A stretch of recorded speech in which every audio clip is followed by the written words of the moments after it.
platform on council's ability to provide temporary accommodation. We have a members briefing which has much more detail and lots of questions for our guests. But before I introduce our guests, we're going to show a short video of one of the cases that we've met in the course of our investigation, which is Sarah. Are we ready to go?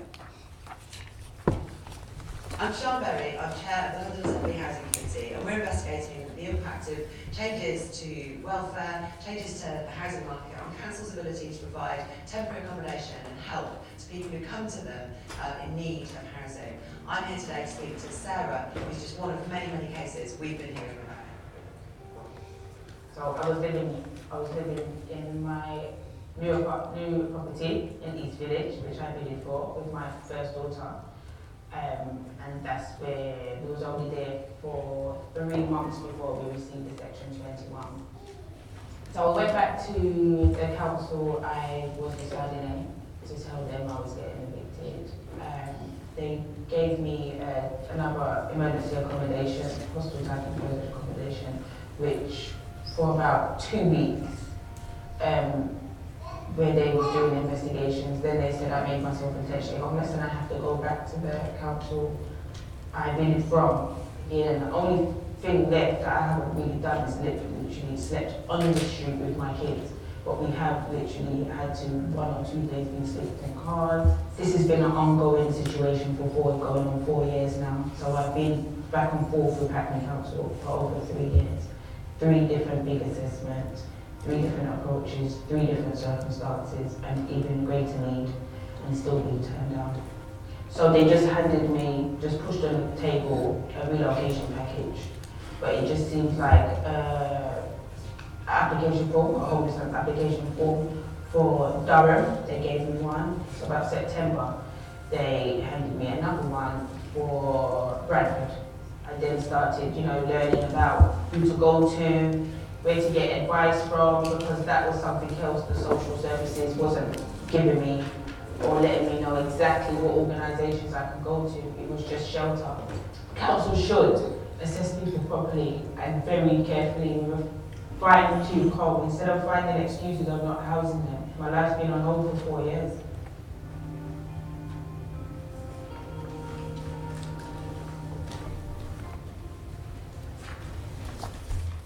Okay, and thank you so much to Sarah for letting us... Point of information.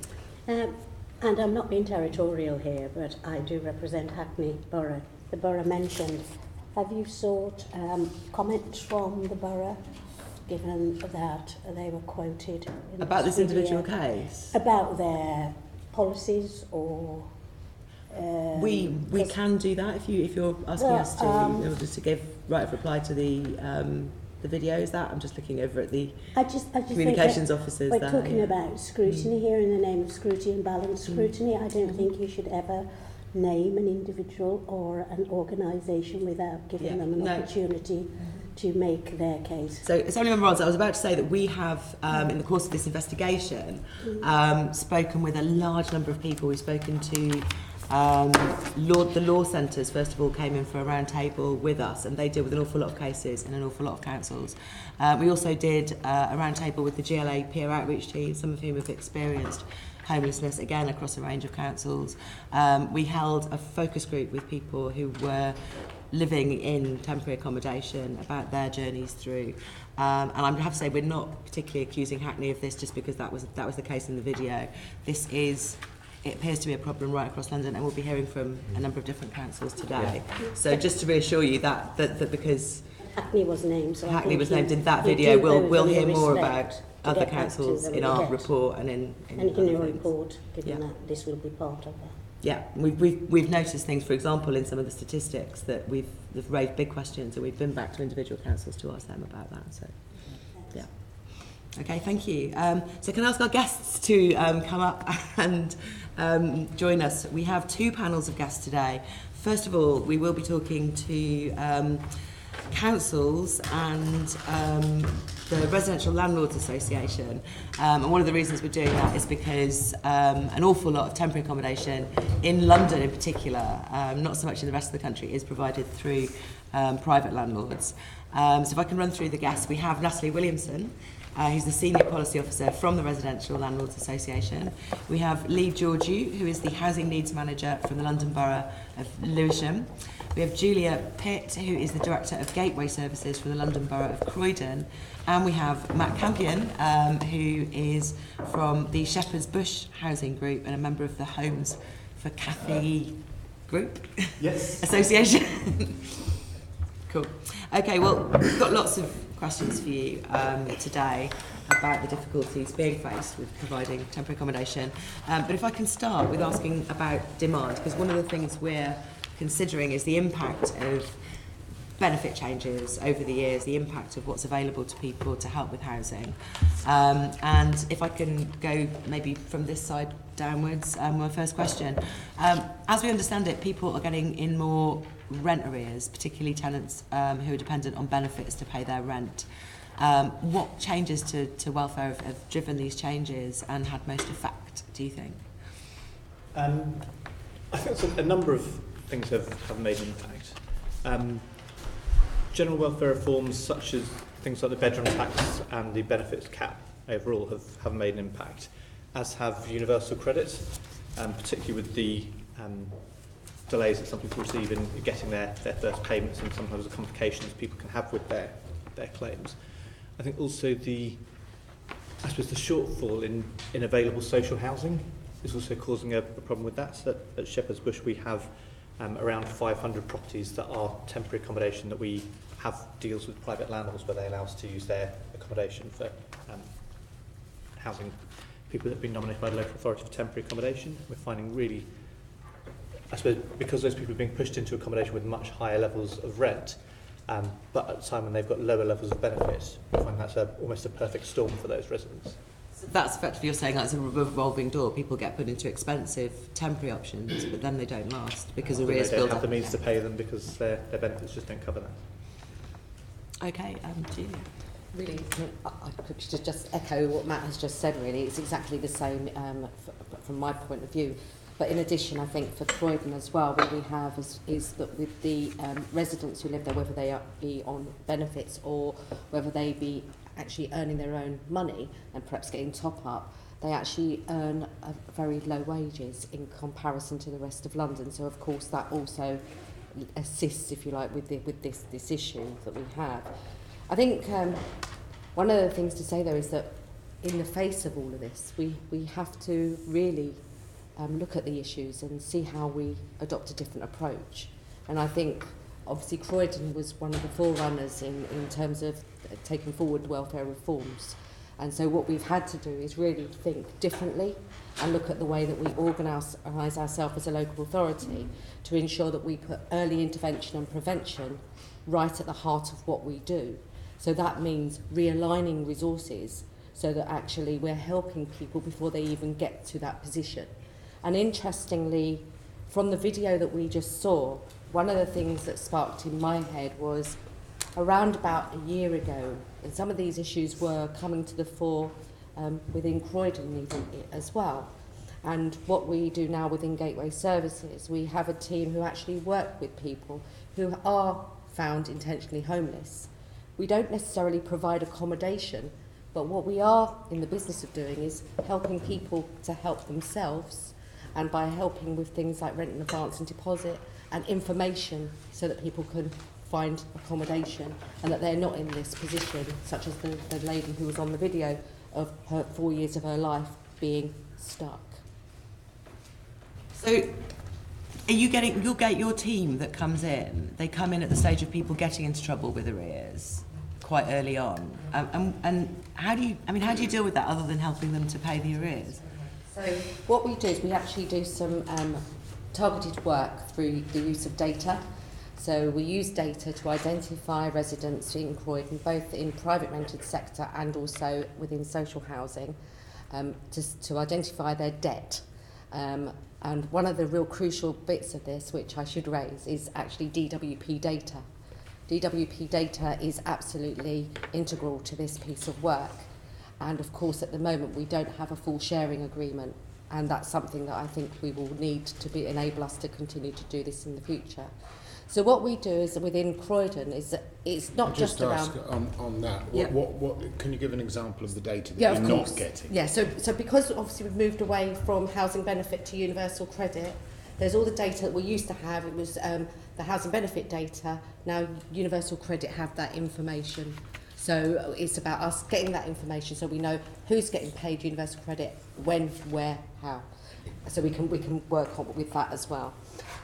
So what we do within Croydon to assist us with this is we do some targeted work, but of course we also get the phone calls the same as any other local authority. And we work in a holistic way to work around the whole family or the vulnerable adult, around personal budgeting support, debt advice support, income maximisation, making sure people are getting the right benefits that they're entitled to.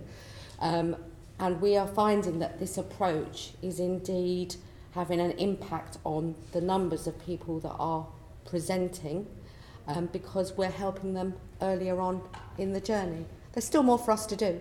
But, you know, I think that the way that we're working is one where we are doing our very best with the tools we have. And also really, really importantly is cutting across organisations, adult social care and children's social care, so through their front doors. So what we've done as well is we have officers now within the front doors of both adult social care and children's social care, so that when people are coming through, that we're actually picking up issues early, that they're not being diverted off, and then the crisis becomes bigger and bigger and bigger. But actually by having people co-located within that front door, some of those issues can be tied up a lot quicker. Okay, thank you very much. I'll move on to, I might come back to you in a minute. I'll move on to Lee from Lewisham. How are you dealing with all of this? So I think the main demand, so most people are approaching from the private rented sector, which is being driven by unaffordable rents. So I think we're seeing less intentionally homeless decisions actually, because in order to find someone intentionally homeless, the accommodation must be affordable. So, you know, a lot of time we're doing assessments and they just can't afford to meet the shortfall between the LHA and the rents charged. We're also trying to get involved much earlier and take a collaborative approach around finding solutions, and that's a huge barrier. So where we can't keep people in their own homes as a result of some of the policy decisions around welfare reform, it's much more difficult to find alternative accommodation that is sustainable and affordable. So we're kind of getting it from both ends, one in people who are becoming homeless and two in finding solutions to move people on from there. Single specifically is very, very challenging. The under 35 cohort, you know, rough sleeping is more visible now than probably ever before. And in Can order you explain that a bit more about the under 35s? What's the change in welfare that's so happened there? they're only entitled to shared room rate rather than, you know, the one bedroom housing allowance, and it's nearly impossible to find accommodation which is affordable within the LHA at the rates that have been set. I mean, the rates have been set since 2011. There was a small uplift last year, but it doesn't go anywhere near to addressing the actual difference between market rents and the rents that are being charged. That gap is bigger for the single room rate than it is for the non-single room rate. I wouldn't say that it's bigger. It's just you can be more creative, I think, in terms of the larger households in the way in which the local housing allowance is calculated is often on the size of the family rather than the size of the property. So there are other things that you can do, and also in terms of meeting the shortfall, there is more income. Single people who are just claiming job seekers allowance, the income that they're getting is so small that to expect them to actually pay anything and pay their gas, their electric, water and everything else, they can't afford to pay any kind of top up if you sit down and work it out. So it's very, very challenging for Sense. When you say being creative about larger flats, you mean putting them into smaller flats? Yeah, they really should have, we've got we're doing some joint work with the Job Centre Plus. We've employed employment advisors, so it's not just around putting them in accommodation that's smaller, but actually what can we do to take people, what can we do to mitigate the impact of welfare reform? So if we can get people into work, then they're in a much better place. And I think in terms of their options to move them on, but also in terms of their health, their well-being, opportunities for the future. So I mean, partnership working we think is key. Obviously we had the duty to refer that has come into place following the implementation of the Homeless Reduction Act. We'll have questions on HRA later on. So I think that, you know, trying to do what we can really in terms of mitigating the problems. But the challenge is huge.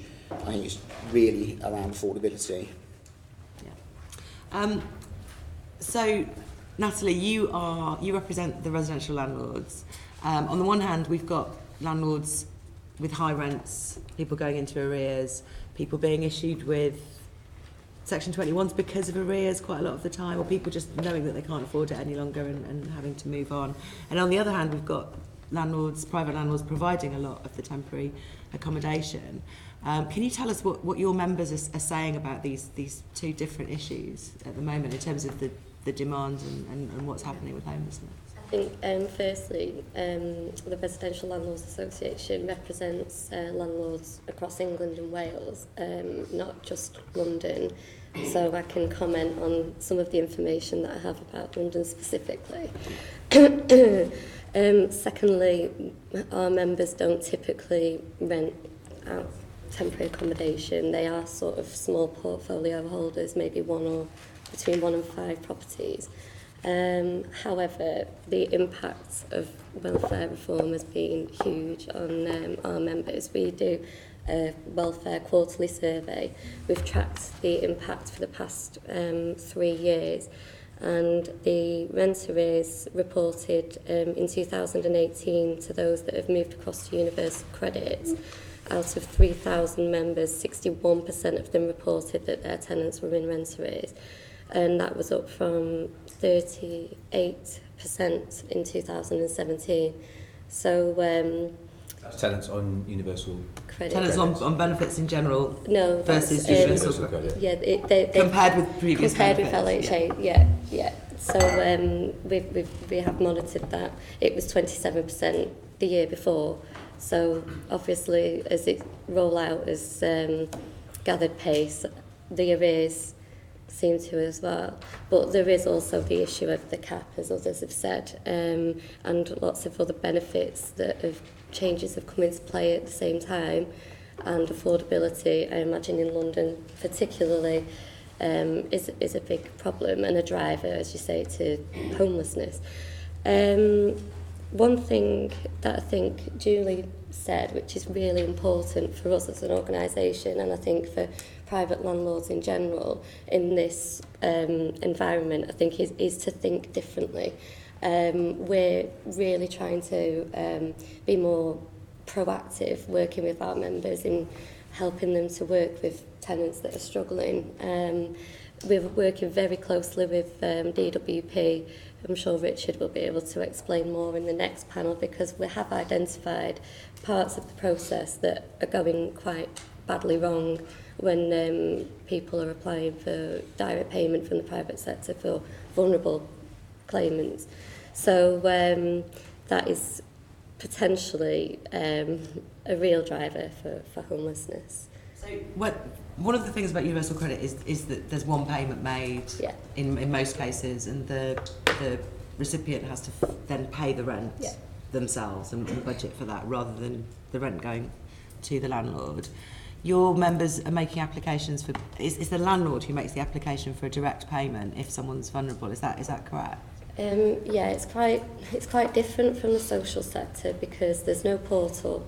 It's a UC47 form that sits on gov.uk, and there's criteria that need to be met before the private landlord can make the application. So there have to be 2 months of arrears existing, or what they call a tier 1, tier 2 vulnerability, which means a lot of engagement that the private landlord might not have been used to. So you have to try and get to know, the So the landlord has to collect quite confidential information from tenants in order to make this application for direct payment. Potentially, yeah. Can I just come quick on that? Sorry, 2 months, so you have to wait until they're 2 months in arrears. Surely a lot of landlords would simply say, I'll evict and get a new tenant. Not necessarily, no. Our research has shown that you would maybe not expect it, but landlords are willing to wait as long as there's some sort of communication, which is a whole other issue,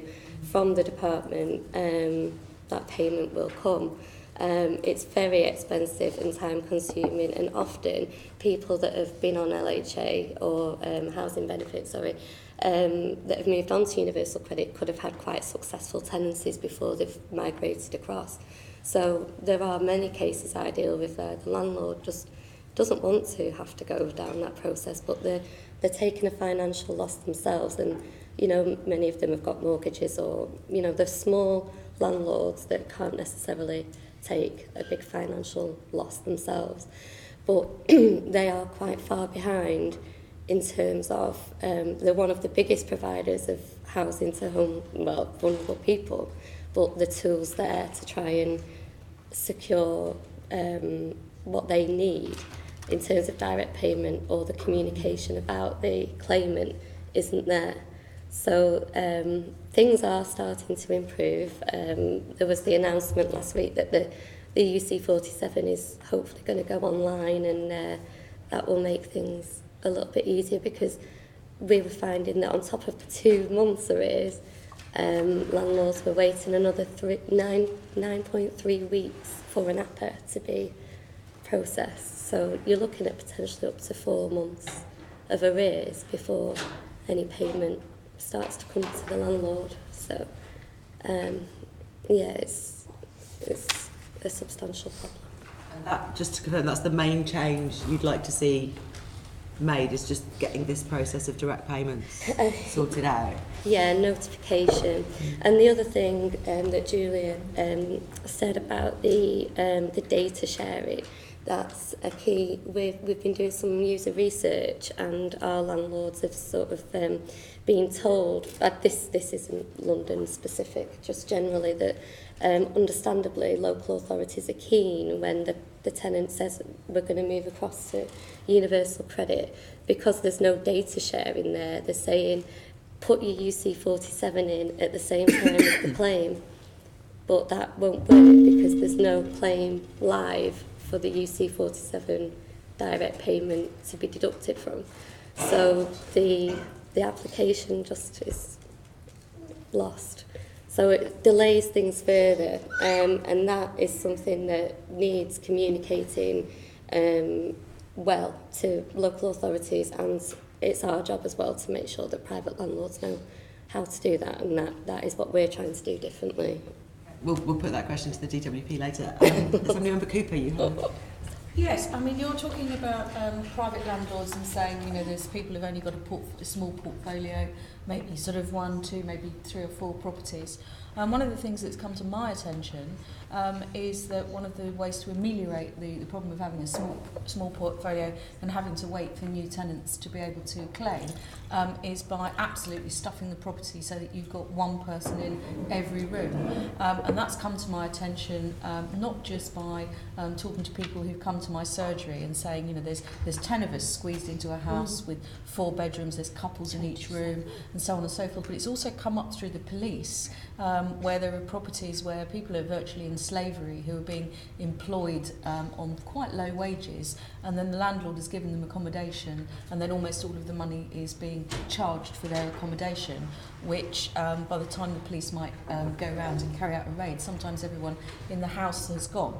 I mean, I can give you various examples of where this is going on. So, I mean, I appreciate what you're saying about, small landlords, and it's tough out there and having to wait and so on and so forth. But, I mean, I think there's some really bad practice going on in various parts of London, and I would hope that local authorities are, completely steering clear of that. But could you just talk us through what your Residential Landlords Association is doing to stamp out that kind of thing? Because it becomes temporary accommodation because people simply can't afford it. Yeah, I mean, we would never defend that kind of practice. We're a professional organisation, and in fact we've supported Karen Buck's Fitness for Human Habitation Bill, as have the NLA, as have ARLA. So as a sector, there's, it's criminal. They're criminal landlords, and there's absolutely no place for them in the private sector anywhere in the country. And London does have, a terrible problem. We know because our chairman went to Newham and went on a raid, and we have no one. I would never deny that happens, but we want to see the housing court that's currently being consulted on. We're in support of that. We want to see, the crooks driven out, but the councils do have the civil penalties and the rent repayment orders, and it needs stronger enforcement, and how that is funded and the skills needed within councils to effectively enforce against these landlords. You've got the road register in London, haven't you? You're pioneering more than other parts of the country.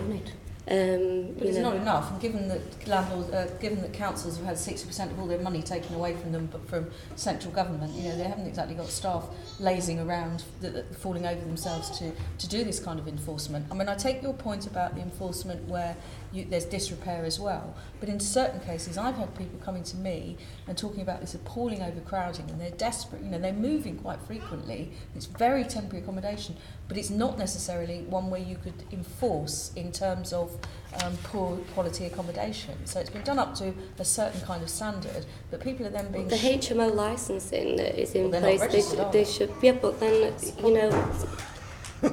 where there's licensing in place, there are powers now, and I truly understand. We know we're in support of councils, environmental health, that have this thankless and awful task of wherever you can selectively license somewhere, but the criminals will still, they'll still flout the law.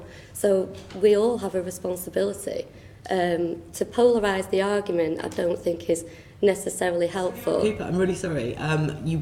You may have missed the meeting where we discussed how tight we are for time in this meeting.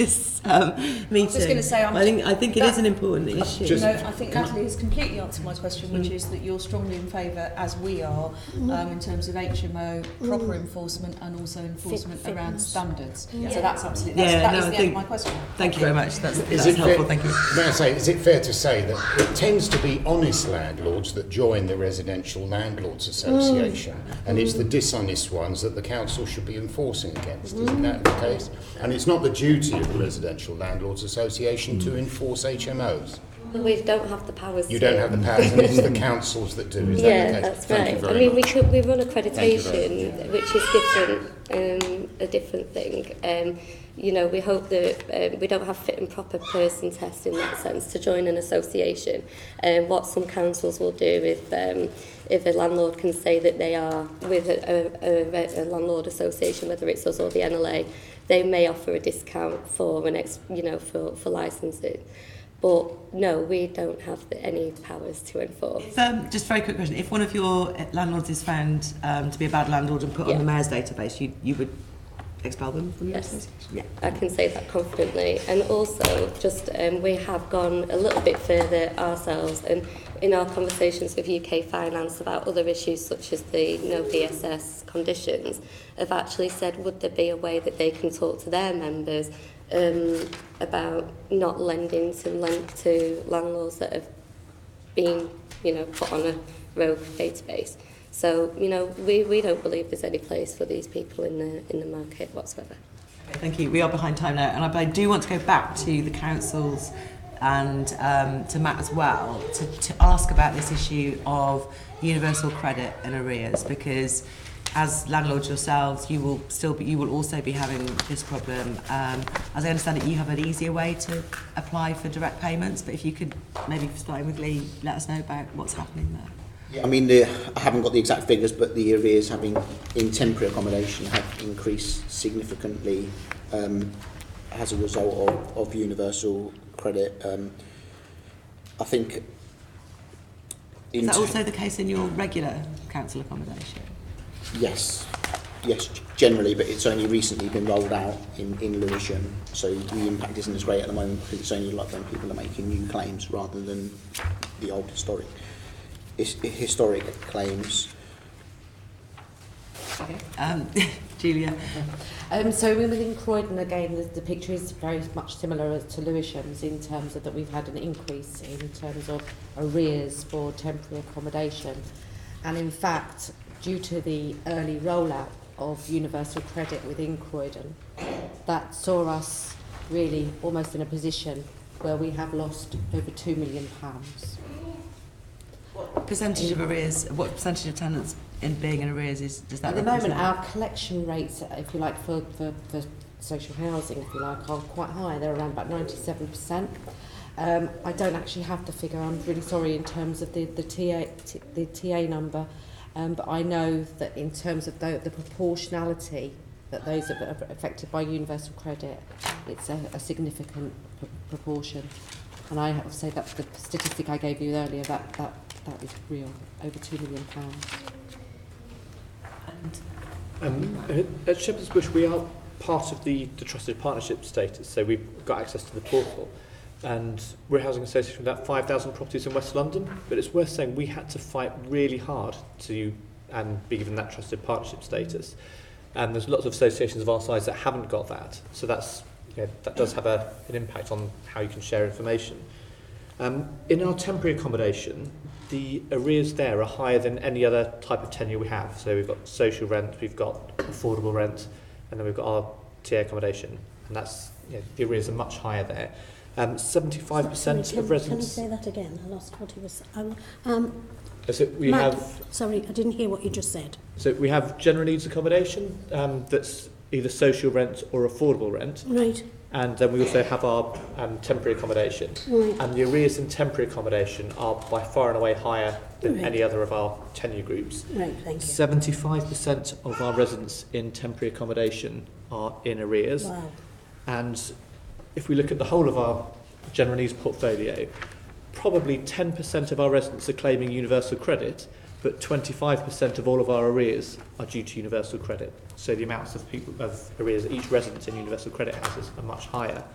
In our non-temporary accommodation general needs, the average universal credit arrear is about £1,000. In our temporary accommodation, it's often 3 or 4 times that, although the rents are much higher, so that's a driver of that. So our general needs social rents in London are about £125 a week. Our temporary accommodation on average is £317 a week. I guess for someone on a very low income, you may as well ask them for the moon. They just don't have £317 a week.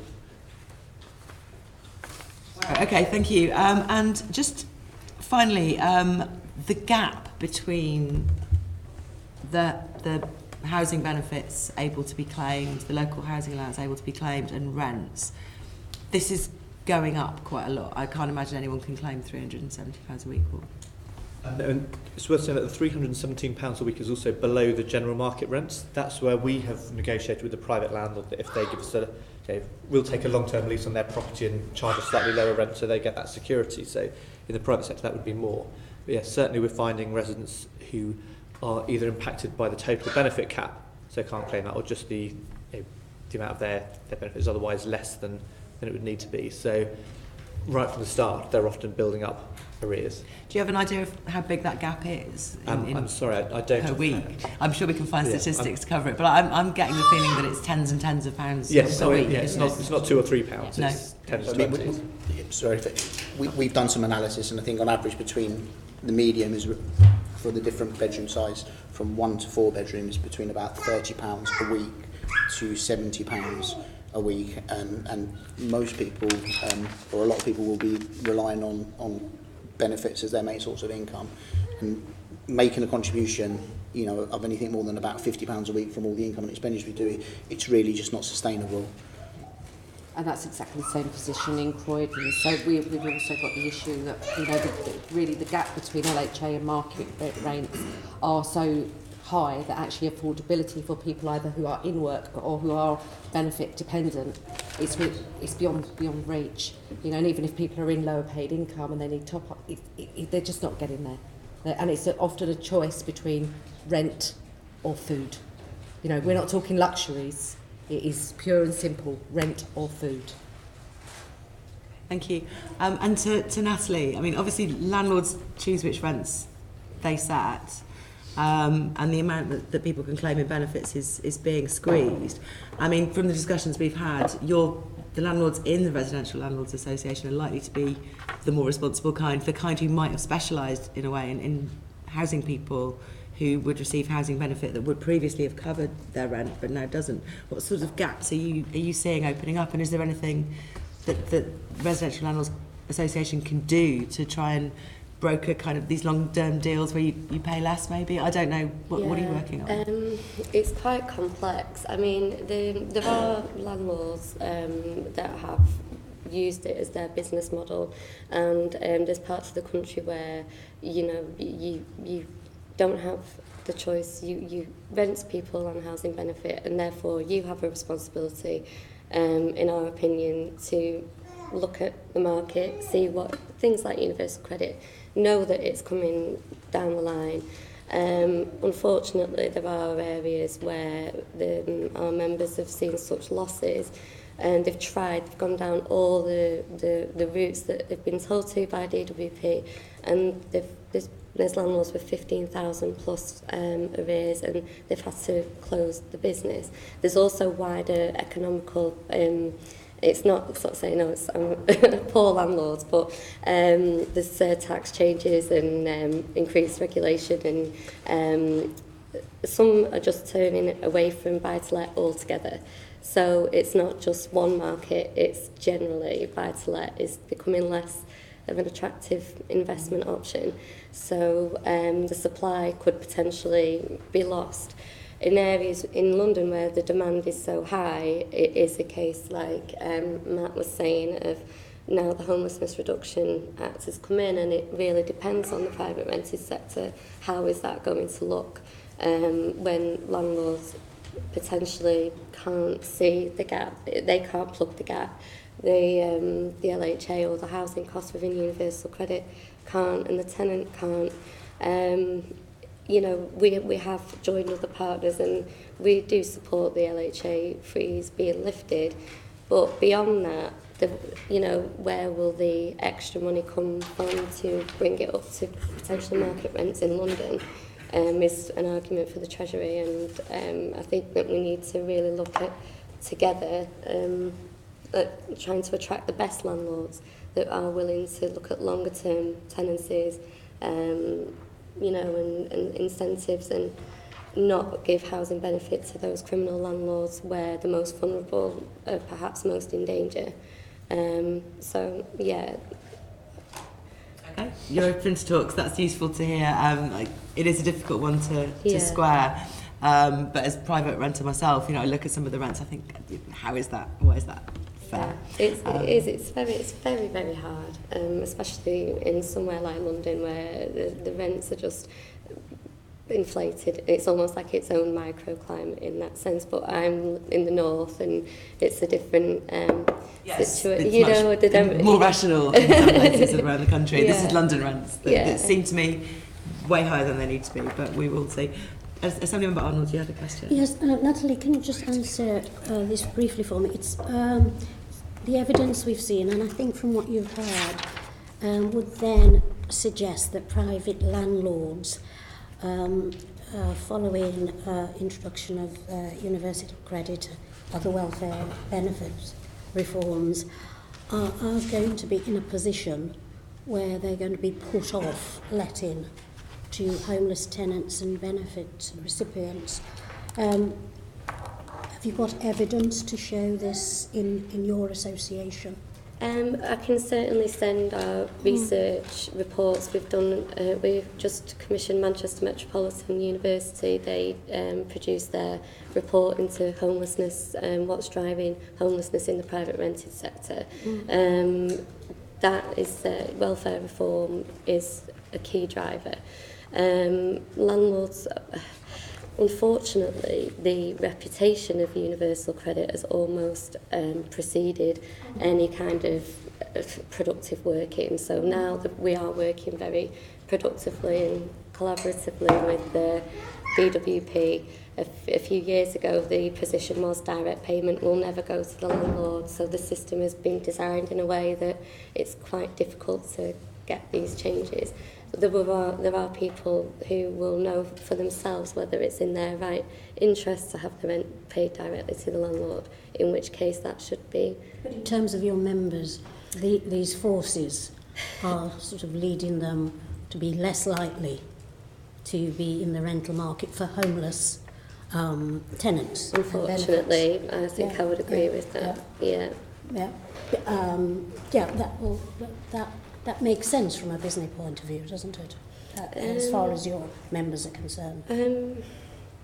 I guess from a business point of view, you know, they are being expected in this, especially within Universal Credit, there are expectations that they will provide a wider welfare support role that they perhaps haven't previously had to do. Otherwise, they're just simply not going to get their rent paid.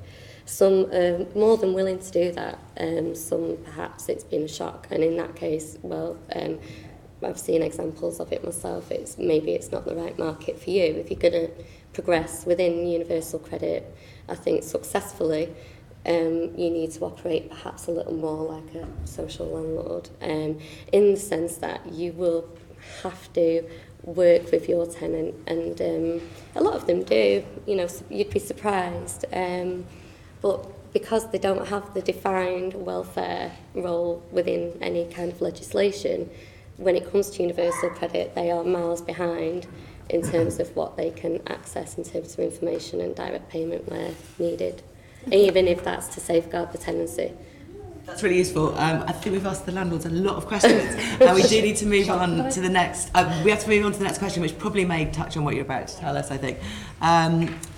Tom, you were going to ask about availability. So for the boroughs, yes, I'll start with you, Julia. I mean, so first of all, why is there a deficit of decent quality temporary accommodation to house those in need in your borough?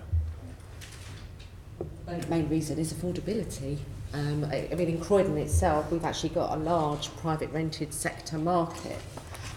But when you're looking at the average household incomes of our residents, and indeed those who are on benefits, and the things that we've already described as being things that are pushing people away, you know, not able to access it, such as obviously the local housing allowance rates, universal credit, benefit cap, that really does paint a different picture.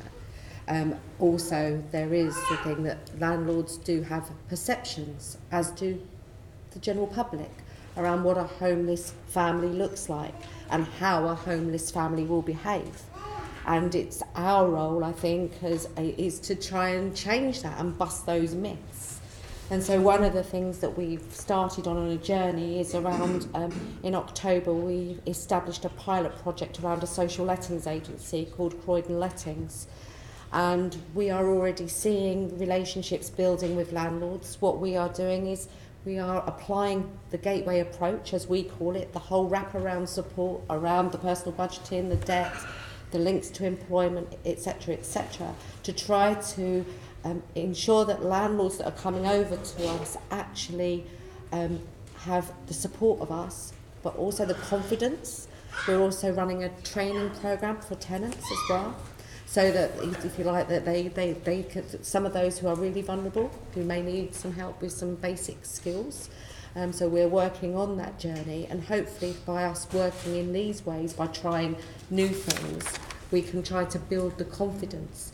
But there's a wider responsibility, I think, for us all. And also there's a thing as well, isn't there, that across the market, you know, all of us, the local authorities, we're all trying, and we're in the race for temporary accommodation. And often we are procuring in each other's areas, and landlords know this. And therefore, they are pushing the price up. Incentives are being raised, hence why we need an agreement pan-London that across incentives, so that none of us are outbidding each other, and we try to ensure that residents remain within their own local boundaries with their own infrastructure and the support networks. And this, I think, is partly what the Capital Letters project is about. Is That's that, right, is that yes. right? Are you part of that? We are, yeah. So we're part of the Leadership? Capital Letters project, and hopefully that will assist in that. But of course, because we've embarked on this social lettings agency project at the same time, you know, we've got to be in it basically with those. You know, we try both. We see, but the social lettings agency at the moment is focusing very much on early intervention and linking up with children's social care, etc., rather than on the TA duties. But who knows for the future? And it's a double whammy as well, in the sense that you've got more people coming to you homeless that you have a duty towards, but also that the people who, once they're in temporary accommodation, are living in temporary accommodation for longer. Yes. Because you're unable to discharge your duty. Is that right? Yes, Yeah. that is right. But again, I keep talking about just you having to work differently. Well, we're working differently. And I've got my colleague, Mr. Aston, over there, who heads up the homelessness service. And within that area, we've had to realign resources and think differently. So where we have families in temporary accommodation, they're not just there without a worker, actually working with them. We've created a whole new team called Interventions Team. And we created a thing called Your Home, Your Move. Again, helping people to help themselves. And we have the evidence that that approach works. Again, putting in the whole wraparound service around the individuals to enable them to move on to their own accommodation where they choose for it to be. And actually not being forced that there's a property here to take. Actually putting them in control. And we're finding again that that is really, really working. And it's benefits for not only the families, but also for the local authority in terms of resources. So it's a much better use of public sector resource. Thank you. Lee, can I put the same question to you about why there's the lack of decent temporary accommodation in Lewisham? So I think the main issue is that the market, and I think, as I said earlier, the main driver of people who are approaching the local authority is from the private rented sector, and we're looking to the private rented sector in terms of solving the problem. So we're kind of, very simple economics. The demand is just so much higher than the supply of accommodation. So I think landlords, not all landlords, but landlords are looking to, make or get as much rent as possible. I think that the issue across London in terms of competition is a huge issue, and I think the Capital Letters programme is really interesting. It's just a shame. I think it's not more London boroughs have taken it up, because I think that the more people who are involved, then the more power there will be in terms of having an impact on the market. We are again looking at what else can we do. Obviously, there are financial and resource issues for us. It's not like we can just keep throwing money at it. So we are looking at how else can we work with the private rented sector. Is there a landlord offer in terms of making sure they've got someone to come and speak to at a much earlier point around resolving issues or difficulties with tenants, be it arrears or be it... I think that's essential. I think for what you've said there, the person is the most important thing. It shouldn't be the tenure. So where you've got people with quite complex needs, just because they've been put in private accommodation, sometimes very vulnerable people are just left. And we would wholly support that wraparound support. If landlords knew that they had somewhere to go, they could pick up the phone. This is exactly the problem of universal credit. Landlords can't, they've got no one to turn to. It's digital in many cases. They're faced with the data protection, issues that come with that. If they had the social lettings are a good way of giving that sort of more welfare offer that a private landlord might not necessarily want to have to undertake themselves. Yeah, I think that there are huge cultural issues, so I think it was really interesting to hear about the perception, and I've got to say that I think that works on both sides. So I think that there is a perception that people who are coming in who become homeless are, and there are very, very vulnerable people who come through. Actually, there's a lot of people who are working, who are quite successful, but they just can't afford to purchase a property and they can't afford to privately rent. And I think that landlords are often perceived as people who just want to make as much money as possible. So I think that there's work that needs to be done in terms of both ends of the spectrum, in bringing us together to enable us to work and overcome some of that. So we're doing some accreditation stuff in terms of, saying, look, some of our applicants are prepared to go on a course, they want to show that they're responsible, so we can say to landlords, this is someone who is going to they're going to look after the property, they're going to pay their rent.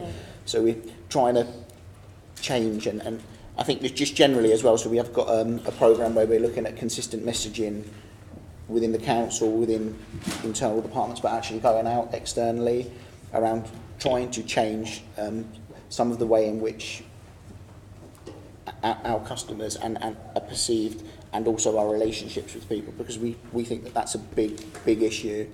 Even for local authorities, I think a lot of landlords go, I don't want to rent a property via a local authority, I would rather go private. And how are you looking to reduce your reliance on nightly paid accommodation and out of borough placements. Could you also sort of explain what nightly paid accommodation is and how it differs from bed and breakfast and hostels as well? So the majority of our nightly paid accommodation is self-contained. It's effectively what we're doing indirectly because of the challenges we face in the demand is we're taking properties that would be used as private rented accommodation and we're paying above the local housing allowance. And I think a lot of landlords will know that, which will mean, do you want to rent the property at local housing to a family as an assured short hold tenancy, or do you want to allow local authorities to use it as nightly paid accommodation, and you're going to get a significant higher rental yield from letting it out. So again, I think that in terms of the market, the demand issue and the challenges that local authority are facing in terms of responding to people who are coming in who we've got statutory duties towards, you know, in a way we're kind of, what we're doing is not assisting us because the longer term plan needs to be around delivery or doing something to regulate the private rented sector so that we have more control over it. The reason we're asking about this nightly paid is because looking at the statistics, we've got two big tables of statistics here. The nightly paid privately managed self-contained accommodation is almost entirely a London phenomenon. There's 21,000 families across the country in that type of temporary accommodation. 17,470 of them are in London of that. So it's not a phenomenon we're seeing in other places. So it must be a market phenomenon that comes from the high costs in London. The other thing we're looking at is the fact that every single one of the top 10 highest spenders on temporary accommodation is in London, and almost all of the boroughs in London have seen huge increases in the amount they're spending. So this must be an issue that needs to be solved. If we can crack the problem of not paying for lots of nightly paid and getting more people into tenancies, that must help to solve the problem, surely. You're absolutely right. We need to be moving away from nightly paid, and we've had a bit of a programme of working with our landlords, so you know a bit about relationships, and almost if they're going to be paid nightly paid, they'll keep taking the money. Of course they will, but you've got to start somewhere and you've got to start having some negotiations around that. So that's one thing you can do, and it's something that we're on our journey of doing. The other thing is that realistically, when you're looking at what we're spending on nightly paid and actually there's no asset anyway at the end of it, you need to look differently about how you're using your money. And actually, would you be better off investing that money front end and actually procuring properties to actually add to your asset and to rent out? Yes, you would. So that's something that we have been doing within Croydon as well, is that we've been buying accommodation for temporary accommodation, which is in turn assisting around sort of a more permanency, if you like, temporary accommodation offer, for us then to work with residents. And I think that's something that we need to be looking at more widely, is actually how are we using our money? Is it actually we're putting money in almost like on a revenue basis rather than into capital, where actually it's better for all round, and us doing that is something that we're doing. I want to come on to that in a minute, but just first I want to sort of finish off on the point about out of borough placements. I mean, what's your policy on that, and how are you trying to reduce that? I presume capital letters would assist with that. Yeah. So generally within Croydon, we try not to move anybody out of borough unless without their prior agreement. As I've mentioned previously, we do have a good supply of private rented sector accommodation, and we also have a good supply of temporary accommodation of high and good quality that we have purchased, both through we've bought a few blocks, but also we've got a temporary accommodation procurement programme. So is that what you own out of borough, sorry? No, that's in borough. Yeah. So what that's doing is mitigating the numbers that we're actually having to place. Croydon as a borough, given its size and its population, places small numbers out of borough. So I think that we're working very hard to ensure that it's actually with the residents' wishes. Of course, there will be occasions when that has to happen and we have to place out borough, but I'm not sure there's much more we can do at this moment in time unless we get additional funding to assist us to provide more permanent accommodation, not just TA. Do you tend to receive from other boroughs as well? Do you receive quite yes. a lot of people in temporary Yes. accommodation? Do you know sort of on what sort of scale that is? They have to notify you, don't they, when they're doing that? They are meant to notify. I think it's their saying all round, isn't it? They're meant Yeah. to notify. I believe from the stats, and I don't know the numbers, so I'd have to report in, but I believe that actually we have more people coming in than we do going out. Right, okay. But I don't have those numbers, sorry, in my That's head. fine, no problem. Lee, same question to you. Yeah, so our hope is to place everyone within Lewisham, but it's... Oh, sorry. Chair, is it possible for Julia to send us the figures for that? Good point. I think that would be really... It would sorry be to I would like to know that for all the For all councils, the actually. councils, yeah. Is it possible we can... Certainly, I mean, I completely agree with you because, and actually I think it's also not just because you're big, but also and the plethora in the private rented sector, but I think it's also, in some parts of Croydon, it's still much cheaper than some other boroughs that aren't that far away. I think the worry is when it's, places like Westminster, for example, placing people in Loughton, or Walsall, and then people really having to travel. So Croydon would always be much better than going all the way to, Walsall or obscure places, small cities like Manchester, that sort of thing. So we have the statistics on each borough's placements out, but not where they're going. Perhaps the chair could write to each borough and request that information on. Yeah. Sorry, Jeanette, did you want to cover? It was that. Read my mind, my comrade. Excellent. I promise never to do it again. Okay. Lee. Yeah, so we don't want to place anyone out of borough, and we have been investing in temporary accommodation. So we had Place Ladywell, which was first kind of pop-up village, which is a modular housing unit, which provided 24 units for our homeless household. We're looking at having another, which is Place Deptford. There's another project that we want to deliver on. Also, we've been acquiring properties with our Almo, so we've been working in partnership in terms of actually purchase. I'm interested in reading your right to buy report, buying properties back that had previously been sold and trying to use that because a lot it's in the borough, which we feel is really, really important. Obviously, we do look at what's coming in and who we're placing outside, and I think capital letters will go some way to addressing some of those concerns, because it seems mad that we've got neighbouring boroughs placing within our borough, we're placing within their borough. We're causing huge difficulty and challenges for the homeless people that are approaching. So we see that as something that's really, really positive. We do still, and there is a large percentage of people who go into nightly paid accommodation. It's kind of the interim accommodation, which is normally for a maximum period of 6 weeks. There are over 50% of our households that we will have to place out of borough during that period. But the aim is we will always do what we can to try and bring them back in as soon as possible. In terms of, thank you for mentioning my report. And it does seem quite perverse that boroughs are having to rent back homes they used to own and let out at social rents and rent them out at market rates supported by housing benefit. I think actually Croydon came back and said, I don't think Croydon, it happened at all in Croydon, and I don't think we managed to get the data for Lewisham. But presumably, that information that I got was about boroughs renting back their own. Presumably, you could be renting, if you're placing out of borough, you could be renting back another borough's former council home and not know about it. I mean, common sense tells you that's what you would be doing, because they're going to be in the lower quartile prices.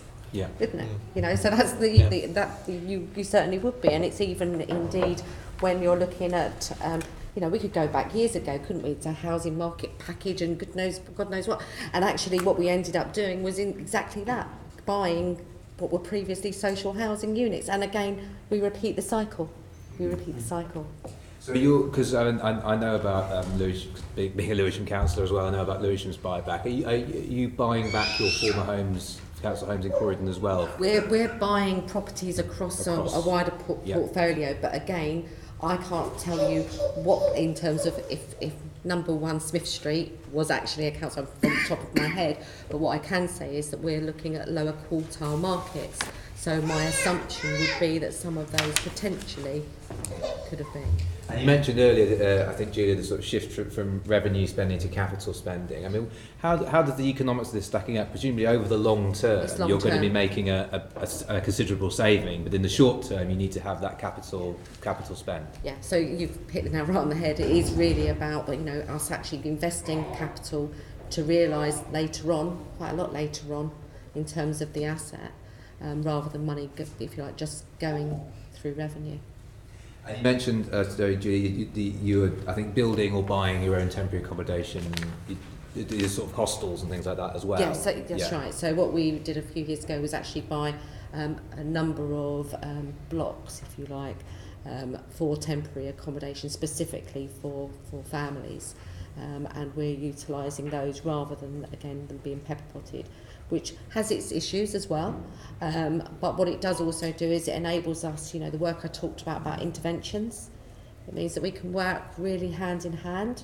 We do events for those families, both at the block, outreach, but also within central Croydon.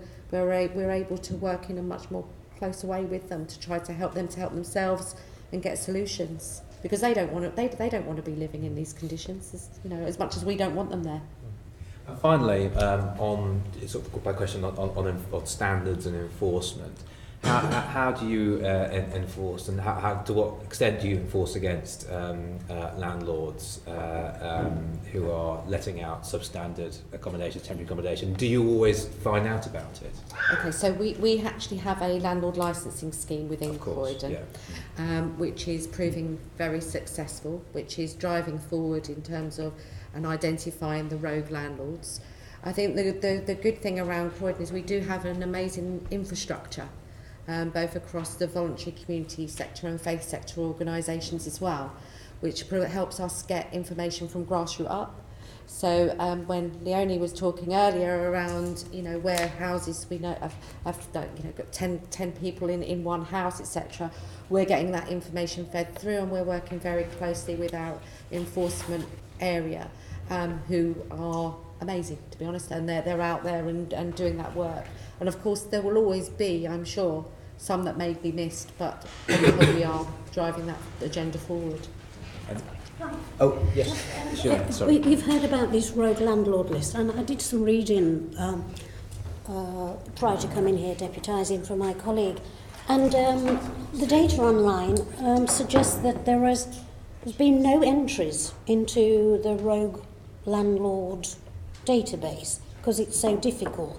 So most of you have talked about it as if to say it's some sort of solution. Well, if it's been there, you know about the desperate situation. I can't understand then why there's no one currently sitting in the rogue landlords database. I'll have to Are you explore that. aware of that? I'll have to explore it internally, but I can maybe help you. No. Can I stay with council? Yeah. You don't have the responsibility. Isn't No, it we don't, councils? but we do have some figures that show that London are by far, we did some freedom of information requests on enforcement once the civil penalty notices in the Housing and Planning Act came into force, to see how councils were, using these new powers. So in 2017-18, 89% of local authorities reported to us that they had not used civil penalty powers. And of those that had issued a civil penalty notice, 332 were served, and 82% of those were served in London. So I don't know why they're not going on the register. I don't know, but obviously, compared to the rest of the country, London is much further ahead. But can I just go back and say, I understood it was up to councils to actually enter, but I also, in my preparation, heard that it's incredibly difficult. So is it the process that's incredibly complicated? Because we've got DWP coming up, and I just wanted to be clear. I have to answer honestly, because I'm not responsible for enforcement in that area, so I wouldn't have information on that. However, I can get that for you and feed back to you. Right. Sorry, Tom. It's just, that's okay. It seems important. It's just been bandied about. Yes. I just want to I'll finish off just quickly with Matt and from the Housing Association's perspective. Could you tell us... Sorry, I just wanted to ask one question. Can I? We are getting very behind on this meeting at the moment, so I'm going to crack down on interventions shortly. About obtaining, leasing, building your own. I just wanted to check that in Lewisham and in Croydon, that would probably be in Borough. You wouldn't be looking to purchase, lease, or anything else out of Borough. Okay, thank you. That was it. Great.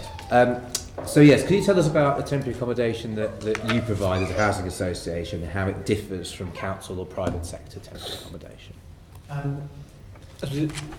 It's accommodation that is owned by private landlords but managed by us. Right. And we've generally managed to procure that on a multi-year deal. It's probably true to say that our portfolio of temporary accommodation has reduced over recent years. Some of that is because landlords are taking their properties away and saying, well, actually, we can get more money elsewhere. Some of it has been us taking a tougher view of properties and saying to landlords, if you're not prepared to keep it up to the standard, or you're being difficult about us doing repairs, then actually we don't want to work with you.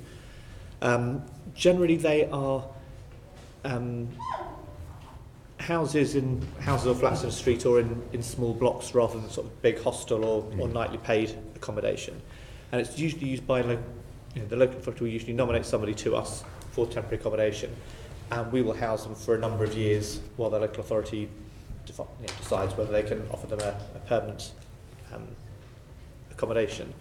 We try and provide the same kind of services to our temporary accommodation residents as we do to our social or general needs residents. So they get access to our debt and welfare benefit service, our credit union stuff, our apprenticeship schemes, that whole range of things. But we do find within our temporary accommodation, take up for things like the employment work that we do is much lower.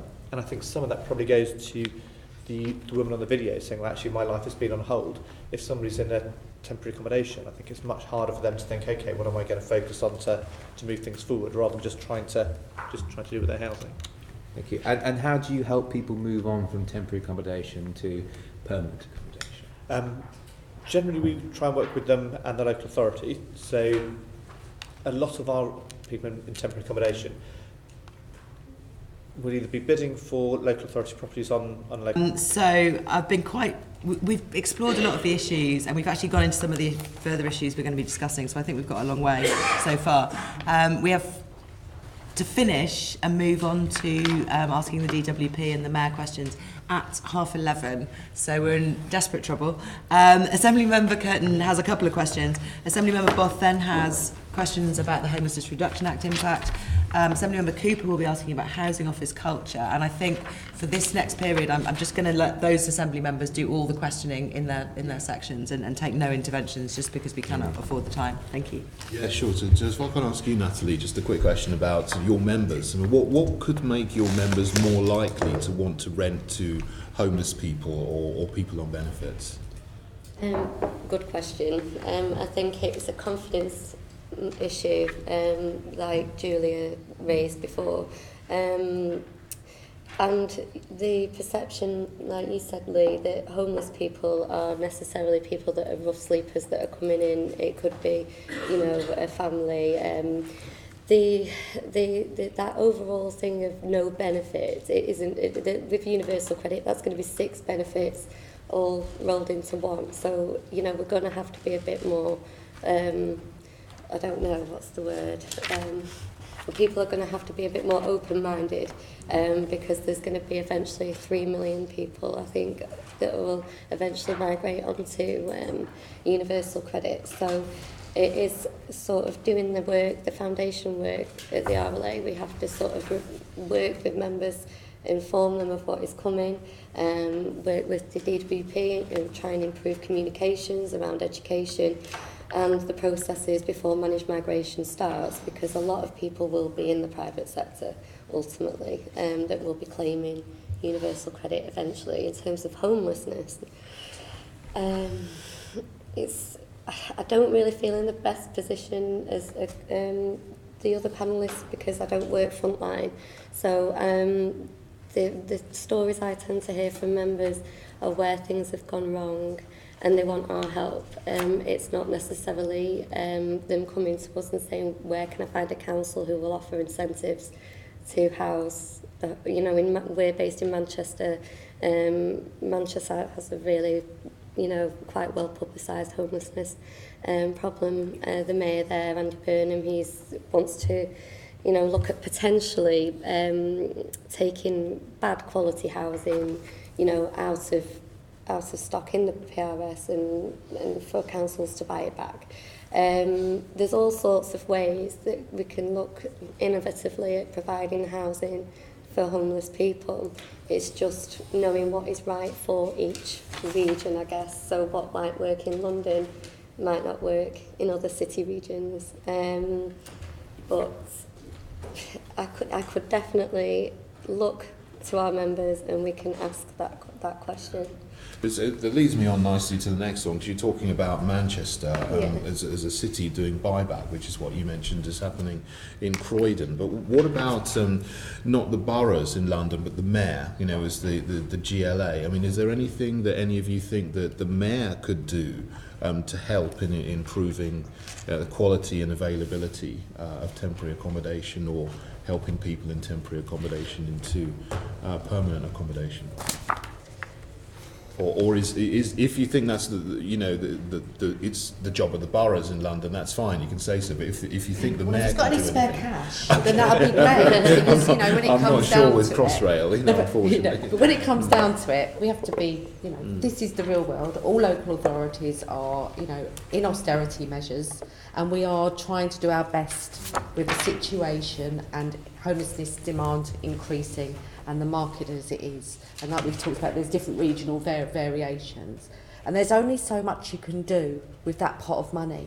And actually, the biggest thing for me, and this is when I do go goosey, is that if we don't sort out the foundations of people's lives, and that means actually families and vulnerable adults having a home, then actually the rest of it goes creaky. And that's when we have more families going through children's social care and more people going through adult social care.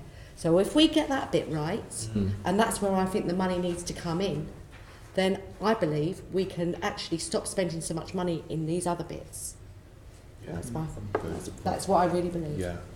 If any of you got anything to add, So I mean, for me, this is my personal opinion, but I think there's maybe something quite radical in because I mean, when you actually look at the breakdown of what accommodation there is, temporary accommodation and private rented accommodation, in terms of the unit, it isn't any different. What is different is in terms of the cost and the impact on local authorities. They're still just a dwelling and the facilities are the same. So, you know... Well, is there anything that specifically the mayor could do? I mean... But in terms of campaigning, in terms of regulation and changing and impacting on the He could market. do the campaigning, couldn't he? But he could also... Is there something he could do around a Pan-London incentive to ensure that actually that local authorities, wherever they are, actually, you know, there's an upper level, and it doesn't go beyond that. Okay. So that takes out the competition element away from landlords, if you like. You know, like there used to be the old gazumping when you were buying a house. It's the same thing when actually we're talking about rentals. So if there was an upper cap that was put across the whole of London, that would stop that gazumping going on. So just suggesting and campaigning and okay. Let me just one other thing. If anything could be done to look at how we flip the amount of revenue spend to capital spend, although I recognise that means that there's a bit of short-term pain.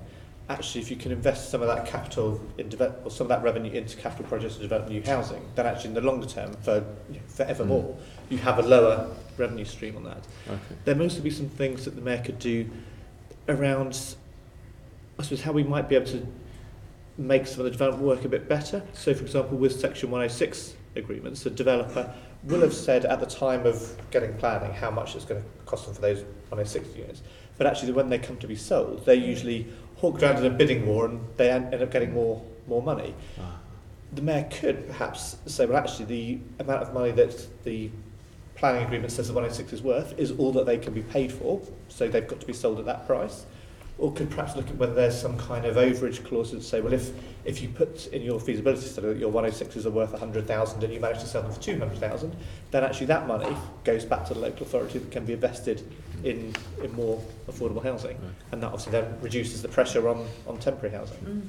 So there are some, some creative ways that we can look at how things work at the moment to shift some of that money back to the sector that we need. Thank you very much. Thank you.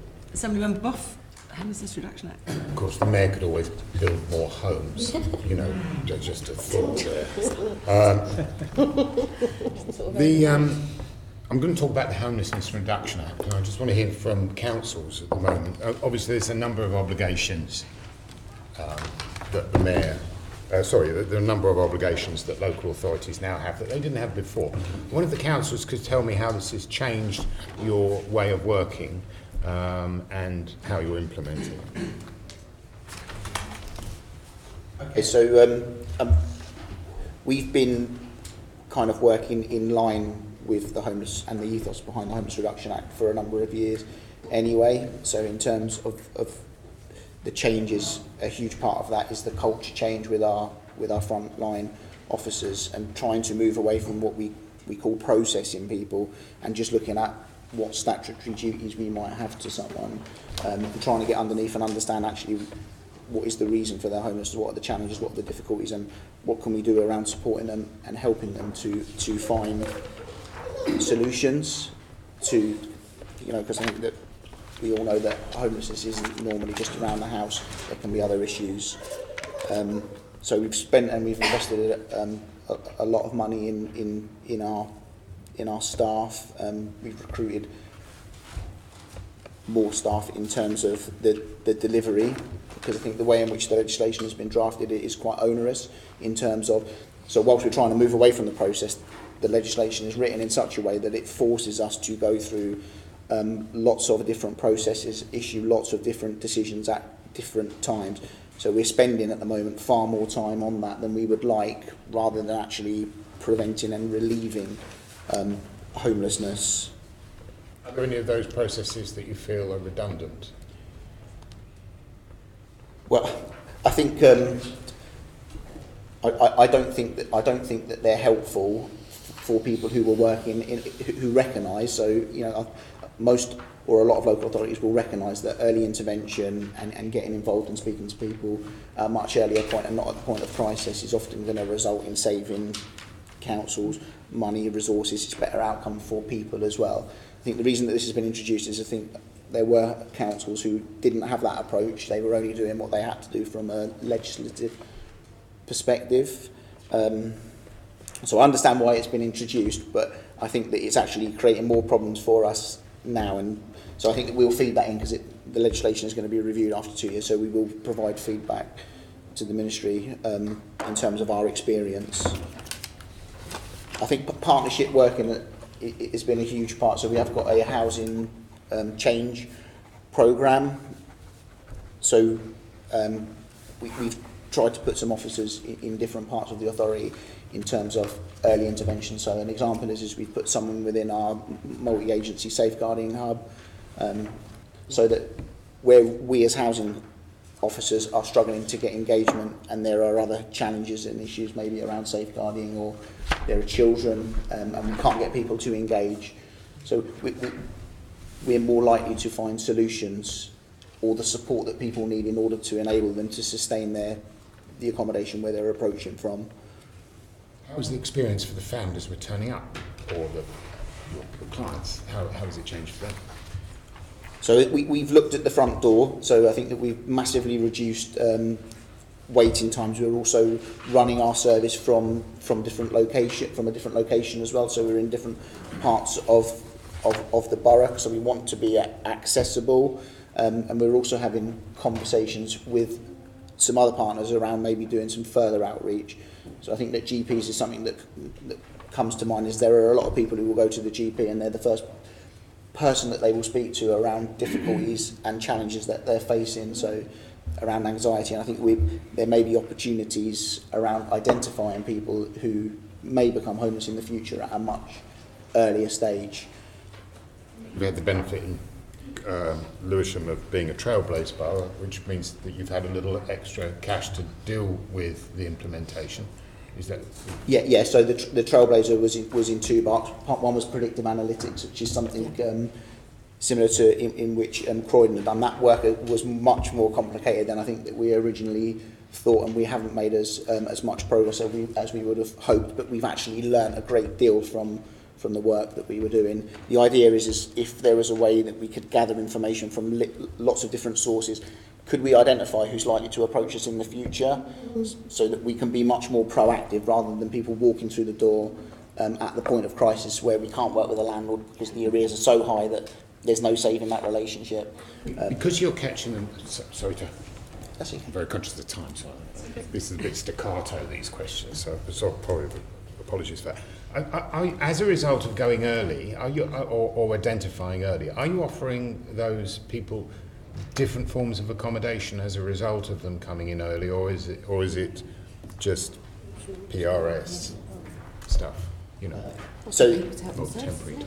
yeah, so there's a mixture of things. So the employment project is part of our wider programme.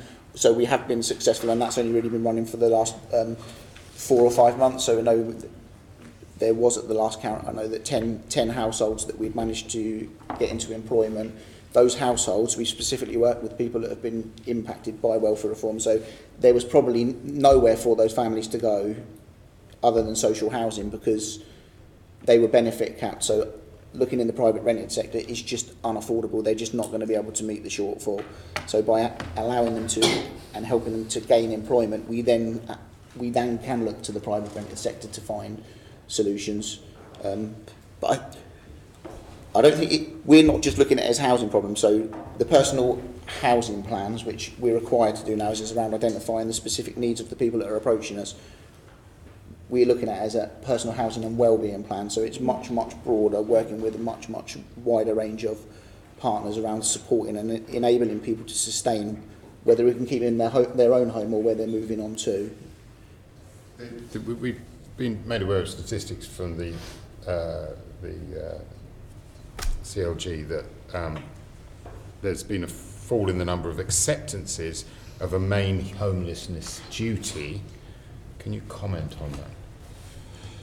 The Code of Guidance says that we shouldn't be accepting people until the end of what's called the relief duty. So there will be several months where we're not accepting people. So there will be a lag in terms of the overall numbers. I think the point that I was making in terms of the administrative burden and the changes that have come about, I think lots of local authorities across the country are finding it very, very challenging in terms of making sure their systems are accurately reflecting the real demand on services. So I think that the statistics, the HCLIC statistics that have been submitted, I think that there's going to be quite a lot of variation moving forward. So, I'm not sure how accurate it is reflecting the overall. I mean, for us, we're looking at what we're accepting, and we think that we'll probably accept a similar amount to what we previously accepted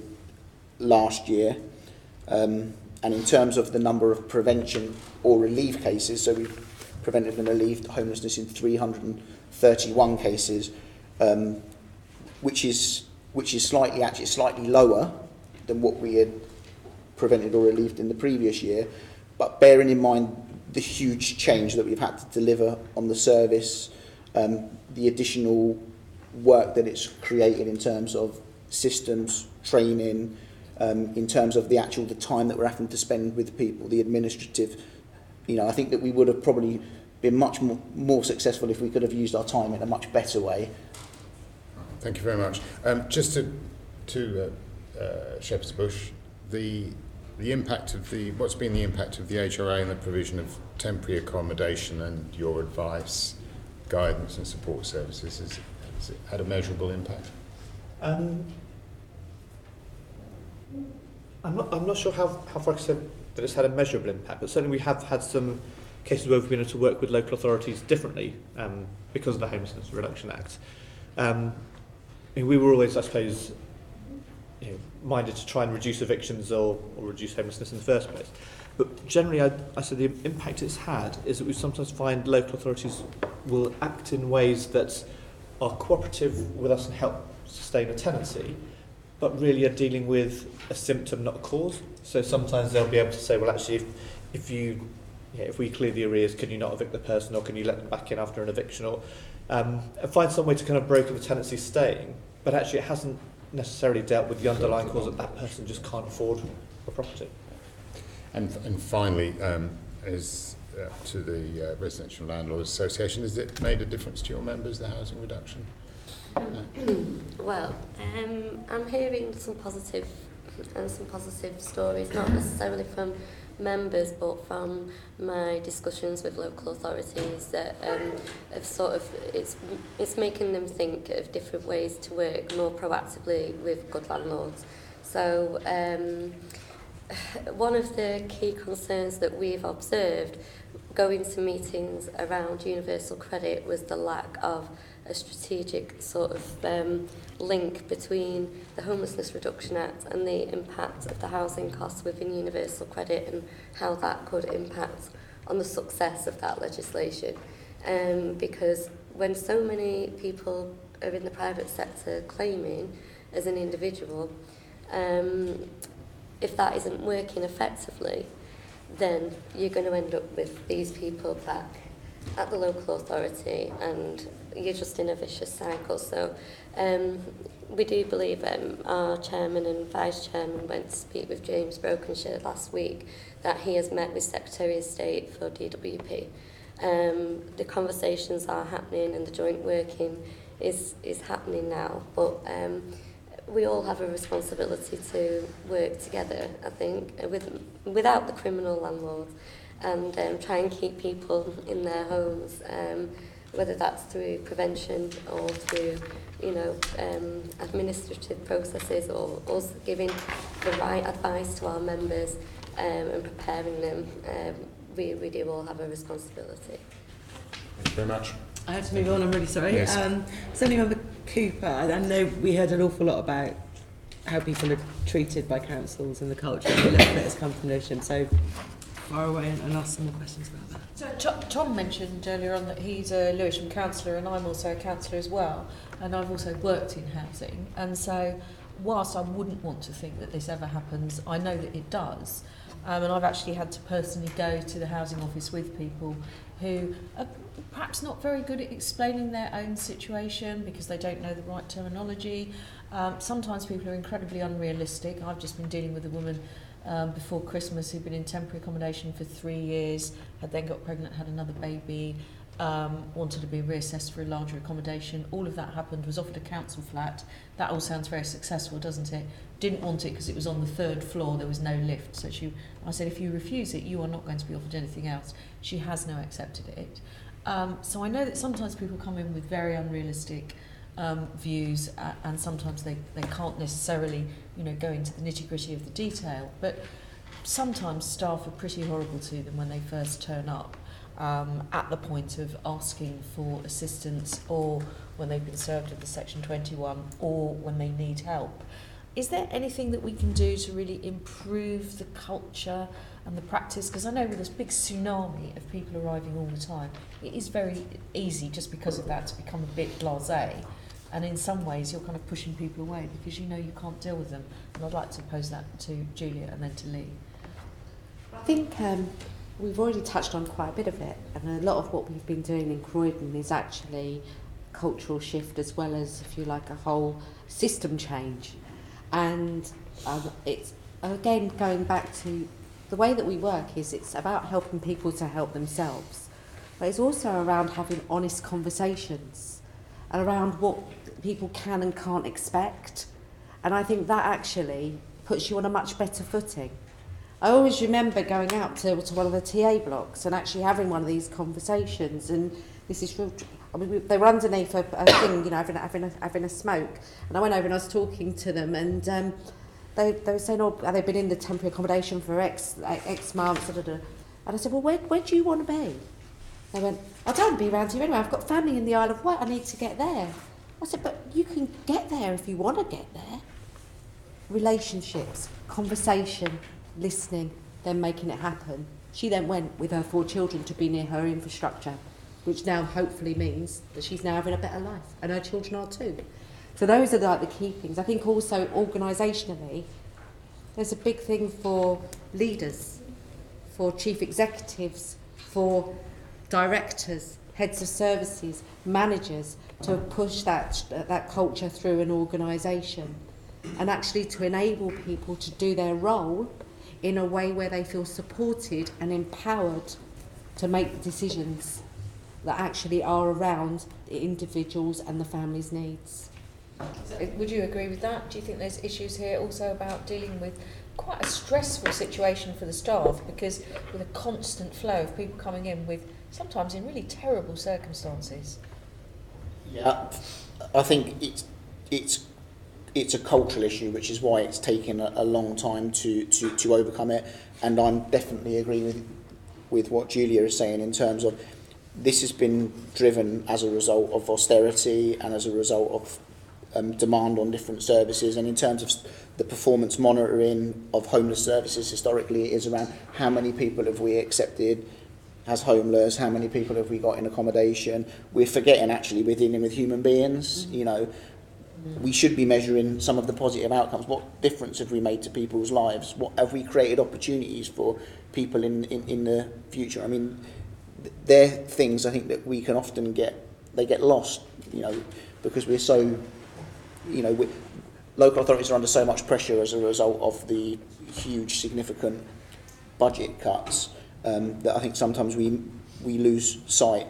So we're trying to undo that, and it's their frontline staff, and to a certain extent it sort of becomes a sausage machine with statistics rather than dealing with people in crisis. But I think that even in terms of the frontline staff, I have some sympathy with that, and I've said it in other kind of, you know, maybe when I go to London and other places where I go and speak to some senior managers, is we cannot forget that has been driven by people who have been overseeing, you know, and the reason that it's taken so long is it's years and years and years, and it's gradually, the demand has been getting higher, what we've actually had available, and the challenges are getting more and more difficult. So in terms of what we're kind of doing at Lewisham, it is similar. So, you know, it is around, I mean, we've recruited people, actually. We don't want people who've traditionally assessed homeless cases. What we want is people who may be working with charities, who are there supporting people, who are there to help people. We're trying to move away and like embed some of that within the service area. So it's the culture change. We've done so much training, and we can't just stop that. It needs to be ongoing. So we continue to invest. So we recently did some. It's around person-centered approach around Mary Gober. So we've had people come in and provide us with training around that. I think consistent messaging is key, which I've mentioned that a few times today. Is in terms of people refusing offers of what is suitable accommodation in terms of the law, but sometimes people don't actually really understand and appreciate that because they're speaking to different professionals and partners and communities, and people are saying they're not, the message isn't the same. There is a belief that they may be entitled or they'll get something that they're not going to get, which it changes the decisions that they're making, which is going to have a huge impact on their life. Yes, I actually feel it's a bit of a triumph that I got this lady to accept this flat that she still isn't happy with on the third floor because it doesn't have a lift, but she was absolutely going to turn it down, and she would have ended up in the street because the temporary accommodation was about to be terminated.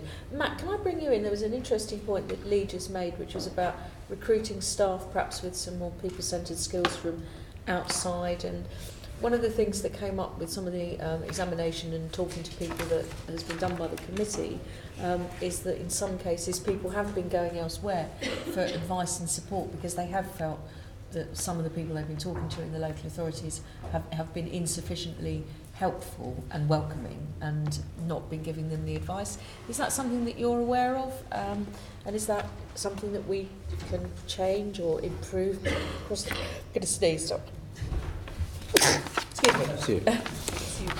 If I was being honest, I think that customer service ethos across the whole housing sector needs to improve. And that's probably not true about just housing, but across the whole social or voluntary sector. Certainly at Shepherd's Bush, we try and recruit staff for some of those front-line roles that aren't necessarily housing people, but that have got customer service skills and want to learn about housing. And say, well, actually, how can we bring in, because as a housing association, we know all about housing. If you've got the right attitude and the right customer service skills, we can teach you the housing bit. And that has some success with us. Thank you. I'm going to leave it there, Chair, because I Thank know you, that we're was- pressed for time. That was really helpful. Yeah, we got a lot of feedback from our focus groups with residents of examples of just jargon being thrown back at them, and the phrase intentionally homeless seems to be a real problem for people. I hate that. As just that's the reason they get for being turned down. And quite often it's because they've had to leave because of affordability issues, and no, it really does need sorting out. We'll be publishing some of our case studies, and they're quite shocking. But it's good to hear you're both working on that issue. Right, well, thank you all for coming. We're going to move on to our second panel now, and put some of the issues raised to, and apologies for making everybody wait who's come from the Mayor's office. Okay, well, we'll wait a few minutes to switch over anyway. Thank you very much. Thank you. Thank you.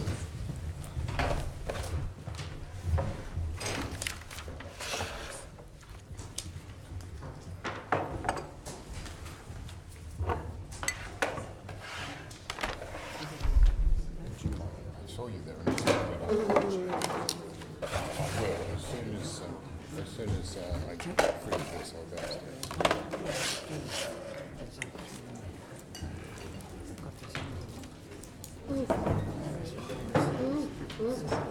Yeah, I mean, I stopped doing housing when I stopped being a councillor. And blessing for leave. Blessing for leave.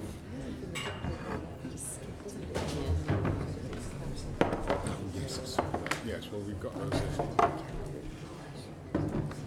We've got 2 by-elections there, haven't we?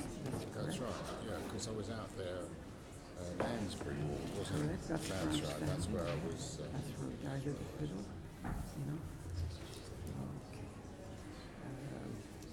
Yeah, thanks very much. Thank you. Very welcome.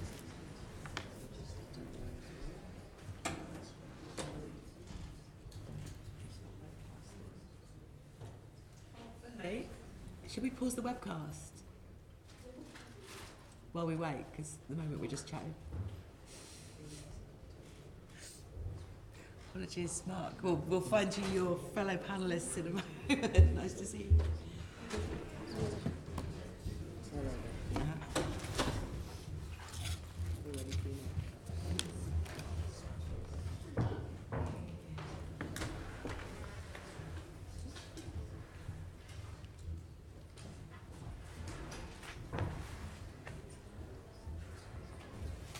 We had that situation all the time when people did go and get their results, but there was no.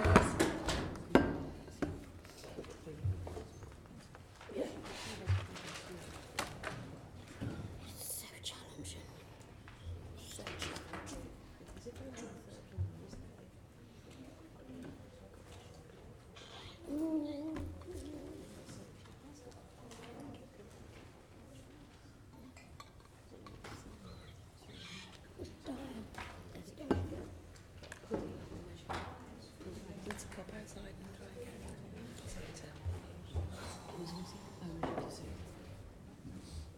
It's not just about housing, no. It's about well-being, and it's about supporting, and it's fine banging on about one aspect of it, but unless you look at it holistically, you're not going to move on. No, but it's off the streets. She was on the streets.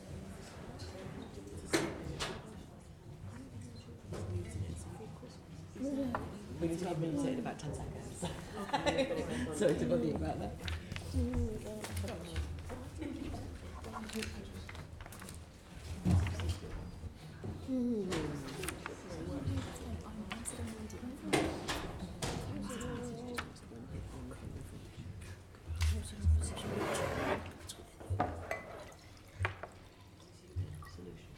Okay, so I understand the webcast is currently muted, but I think I will start to welcome the guests in any case for our second panel. I want to thank Deborah Halling, who's the Senior Policy Officer for Homelessness, Housing and Land at the Great London Authority, for coming. Particular thanks to Richard D'Souza, who's the Head of Universal Credit Engagement Division. You must be very busy at the moment at the Department for Work and Pensions. And Sydney, is that correct? Yes. Yeah. ED, the Homelessness Policy Lead at the DWP as well. Thank you so much for coming. And we have Mark Baigent, who is Director of Place Limited, which is one of the sort of linking up councils things that London Councils runs that was mentioned by the previous people. And you also are the Interim Divisional Director for Housing and Regeneration in Tower Hamlets Borough. So thank you for coming in as well. Assemblymember Arnold will lead on this question. Yes, thank you. And welcome everybody again. And I'm going to make reference to what's been said in the last panel and of course the evidence base. And as you would expect, Richard, first question's to you, you know. But so let me just put this as a starter question. That we heard from the representative of Residential Landlords Association that part of the process is going badly wrong. Do you accept this? And are there particular processes that you're aware of that you can tell us today you're dealing with? So it might be helpful if I clarify the whole question of how you apply for a direct payment to landlord.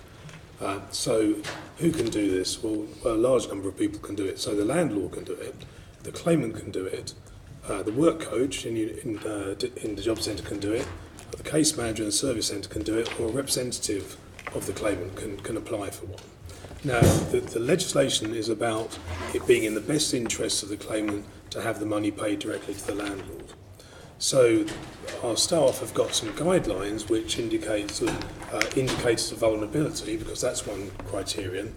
The other one is the existence of arrears. So typically landlords will come in on the basis of arrears, but that's not true of everybody else. So one of the things we're very keen to give our staff training on is to identify people who are vulnerable and who might therefore need to have that put in place. And in fact, we ask them now, were you on housing benefit before? And if you were on housing benefit in the private sector and you had a direct payment, should we carry that on into the new arrangements? The process for landlords has not been very effective. So we have this UC47 form which you had to attach to an email and send it through, and that's not, I can't claim has worked particularly well. So come the summer, we'll have an online way of doing that.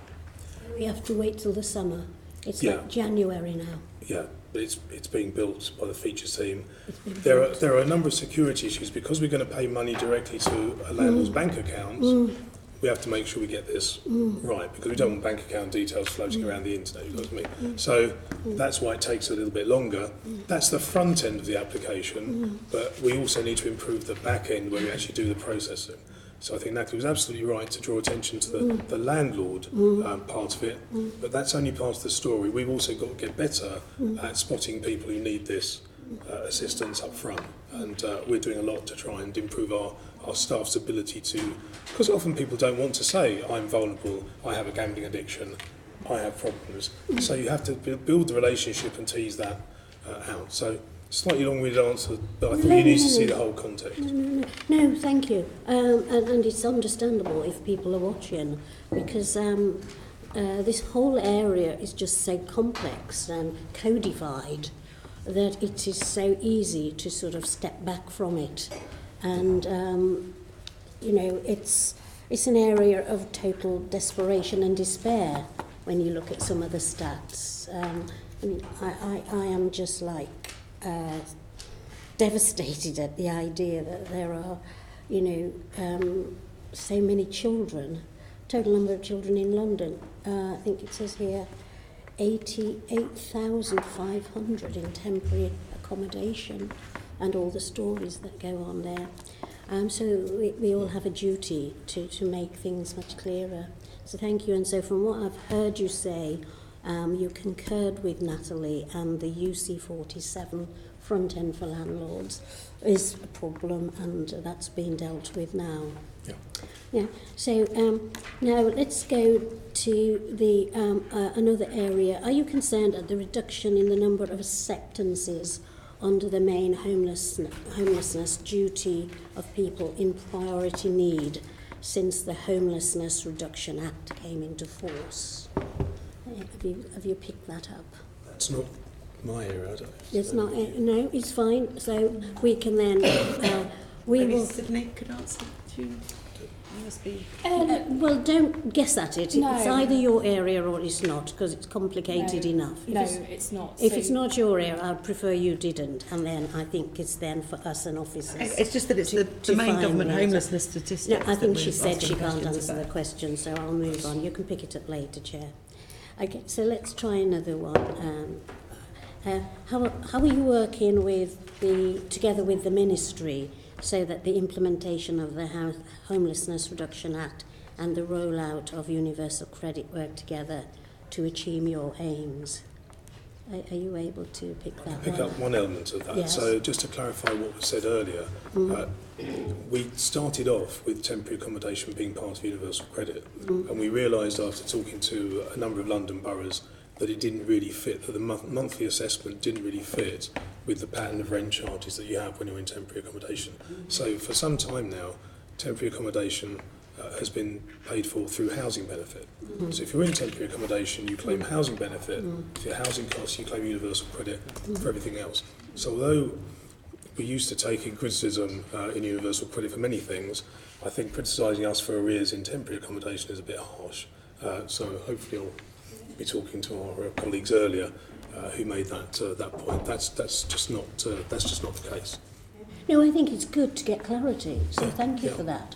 Do you want to come in, Sydney? Yeah, I think it's important to kind of mention at this point that the Department for Work and Pensions' role in supporting claimants who are at risk or already homelessness is there are other things in addition to providing financial support. So a key part of our role that I cover is looking at how we refer individuals to specialist support services and to local housing authorities for support, and also how we provide individuals with specialist employment support to move them closer into work. So part of the work we've been doing with the Ministry for Housing has been around implementing the duty to refer, which came into force in October, and now work coaches based in job centres in England will routinely, where they think somebody may be either homeless or at risk, offer a referral to a local housing authority of that claimant's choice.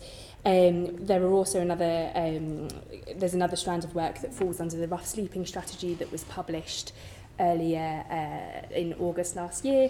We've got 2 people seconded from the Department for Work and Pensions to MHCLG to assist in both the policy development and the operational side, and we have a range of commitments we're working on implementing, including, for example, introducing homelessness single point of contacts for every job centre. And I appreciate that might not answer some of your question, but where we're thinking about somebody who comes into a job centre, they're vulnerable, they need support from a range of surfaces, and previously we accept that in every case a work coach might not offer the range of support that we do have in place. Through the introduction of a single point of contacts, we're hoping that will now be uniform. I mean, and thank you for that.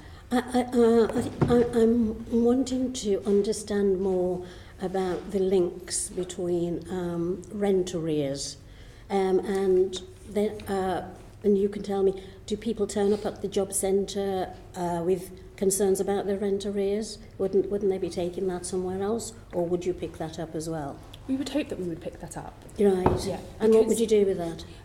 There are a range of support services we can offer. So we would then look to apply an alternative payment arrangement. We would look to see if we need to refer somebody to other specialised support services. All job centres should have a complex needs plan in place that will include details of local provision for people who are homeless or at risk, and there might be local providers there who can cover debt support and other areas. Okay. So let me stop you, Sydney. So somebody is now on universal credit, yeah. There's delayed payments, they're in arrears, their landlord has told them, if you can't get it together, I want the accommodation back. You saying if they turn up at a job centre that there's a package of services there for that individual? Yes. And okay. And so what's been the uptake of that sort of service? We don't have the data on the uptake of specific services. but we've done a lot of work to promote awareness to work coaches of the importance of identifying where somebody is at risk or homeless, because a work coach's priority will be at looking to move somebody towards work. And there is a recognition that if somebody is at risk of homelessness, employment is not going to be their number one priority. And so it's completely sensible that a work coach reflects on that, and where appropriate they can apply an easement, for example, which will temporarily switch off work search requirements. And that's available where somebody is either newly homeless or they're at risk of homelessness. So there are a range of measures in place, and if somebody didn't come in and declare that they are in rent arrears or at risk, we wouldn't be able to provide them the support that could then make the difference between being able to resolve that. So it's about knowing what is available, and say if they're currently with a private landlord, then are you again saying the package of service would then help them to understand that they can go back into social housing or into other forms of accommodation? The package of support we offer would be very much focused on making sure that the requirements we're putting on them in terms of work search do not overburden them when they're thinking about accommodation. We would then refer them to support services that are focused on housing, because in terms of the function of a work coach, they are primarily to think about employment. We don't have the scope to start providing specialised support around housing, and that's where the duty to refer comes in, and where the referral to other specialist support organisations would. Okay. Is this service only available via the Trailblazer boroughs, or is this London-wide? No, this is a standard package of support. This is the standard package of support. And in the Trailblazer boroughs, have you found this, are you working with them? Because I would imagine the council have got additional programmes as well. Yeah, absolutely. So I'm slightly removed from the work that happens in some of these Trailblazer areas. They're very much led by our local DWP staff. I'm very aware of work that's happening in Southwark, for example, where the borough there and the DWP staff have worked to go above and beyond the duty to refer, for example, building in elements of feedback. We're also involved in work happening in Newcastle under the Trailblazer Homelessness Prevention Programme that looks at how you could use partnership to prevent homelessness at a really early stage. And we're using some of the examples that are coming out of that, for example, the importance of co-location between job centre staff and housing options team, the importance of frequent engagement between housing officers and work coaches, for example, to promote that across the network as a piece of good practice that local DWP staff should think about when engaging with local authorities. And again, looking at stats, there's an awful lot of Londoners who their temporary accommodation is in another district. So, and this is just for information. Do they stay with, if I call it, their home borough, or when they're in another borough? Is that an issue now where everything has to be transferred to this other borough, and then there are issues to do with sharing and communications? I couldn't tell you exactly. The intention in Universal Credit is that you form a relationship with your work coach, and that's the relationship you have, so you're not handed across from Work coach from your home borough? Where you first claimed. Right. But what I don't know is what happens if you then move a substantial different distance, whether we then do move you to a different work coach. But again, the idea is that you'd have the one-to-one relationship with somebody. You wouldn't be seeing just whoever you saw on the day when you turned up. So that gives you a better rapport and a better support. Because that sounds marvellous, but the case studies that I've just been reading, and the film that we saw earlier, the histories of people, 4 years, borough to borough, just living this nomadic, awful experience. And I'm just wondering, in terms of all that you're saying, is somebody staying with them through this horrendous experience? Or is it that they have to meet individual coaches? I think that's something we need to take away. that away. Because you can see why it wouldn't be working. The possibilities then for Absolutely. breakdown are endless, aren't they? Absolutely, and it would be unreasonable to expect people to travel miles and miles to see their old work coach if there's someone... Yeah, if they've been placed to the other side. Absolutely. Yeah, no, that's something that we could hear about it, because it seems to me that's That's just horrendous. Anyway, Richard, councils say that the HRA is costing them money and adding bureaucracy to their processes without providing additional support. In your work with the ministry, is the government aware of these concerns? Can you answer that one? Or bits of it? There's an acronym in there that I don't... Oh, ministry. Oh, it was for me as well. It's the... Sorry, that's our acronym, I think. Yes, it's our acronym, the Homelessness Reduction Act. So councillors are saying that this act is costing them money. Is that your area? That's not my area. No, it's not your area. No. Oh, come on in, Mark. I'll come in on that one because I'm from a local authority. So through London councils, there is a dialogue with the Ministry of Housing around the way the Homelessness Reduction Act is working in practice, and whilst councils across the country have supported the principles of the Act, I think as we heard earlier from some of the local authority comments, the way it's working in practice, there's a lot of paperwork, there's a lot of bureaucracy, there's a lot of form filling, and that's all designed to help, but it actually slows down the process. So I could say that for our own team in Tower Hamlets, when someone came in to present as homeless, we might have spent an hour or two with them previously. We're now spending 3 or 4 hours with them. I mean, it's almost doubled the processing time, if that's not a horrible word to use, but when we work with people, we have to fill in a whole load of forms. There's a process we have to follow in order to input all the information onto the system, which is then reported back to the ministry. And it's important to monitor what we're doing and keep track of things, but we'd all like to get that process a bit more streamlined and a bit faster. So I think that's a message that we're feeding back as part of the review of how the Act is working in practice. You're feeding that back to the department, or yeah, back so to... through London Councils, which is the body that represents all the London boroughs. Yes. And I'm sure through the Local Government Association for the rest of the country, those messages are being fed back to the ministry. Okay, so the ministry is picking up. Okay. Any members want to come in on this area before I stay with Mark going on to... I'm doing that next section. Sorry. Oh, you're doing placing. It's just no, that's fine. Don't worry, I'm going to ask Mark about this. No. Just one more final bit on that issue. I mean, there seems to be a common theme that a lot of people on the ground are trying to be more linked up in terms of, if you approach your GP, we were told by the councils, and you mentioned housing, then that does get referred in, that people are trying to link up.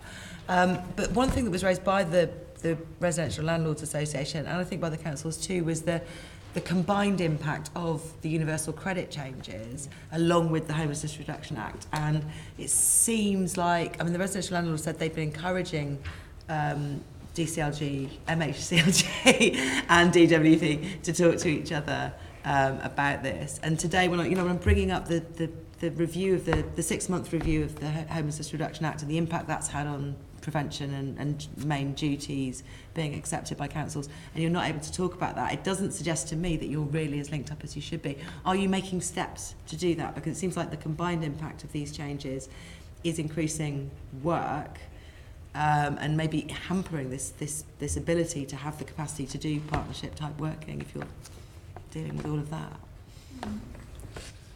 Well, I think you're right. I mean, there is a need to work close together, but my sense is that what the duty does is it just makes it more important for us to do the basic things in universal credit faster, better. So obviously we're working really hard to improve payment timeliness so people get paid on time. We've reduced the 7 waiting days. So again, people now typically have to wait for 5 weeks. We know that's problematic, so now people can get 100% advances from day one, payable over 12 months rather than 6 months. So we need to get people paid quickly. We need to help them with their cash flow issues because it's 5 weeks, a long time to wait for money. So we're doing that. And then we need to support them where we know they have issues around budgeting and moving to the monthly payment or paying the landlord directly for the first time. So again, we need to do more to make sure that people coming out of homelessness are kind of supported. Do they need a direct payment to the landlord to secure the tenancy to make it work? Or we need to do more there. But those are all things we're doing. We just need to do more of them. So you're right, we do need to have that dialogue and work close together. But in a way, our challenge is already set, which is we just need to improve these these things and keep working at them. Yeah, sorry, if I could just very quickly add as well, there is a separation there between the work that happens at a policy level, which Richard just alluded to, and the work that we're doing locally, where there is a lot happening in terms of improving partnership working and joining up. But in terms of, on a policy side, just to add that DWP and the Ministry are also working on a feasibility study. And what that is essentially looking at is working towards a long-term ambition to develop a quantitative predictive model of homelessness and rough sleeping.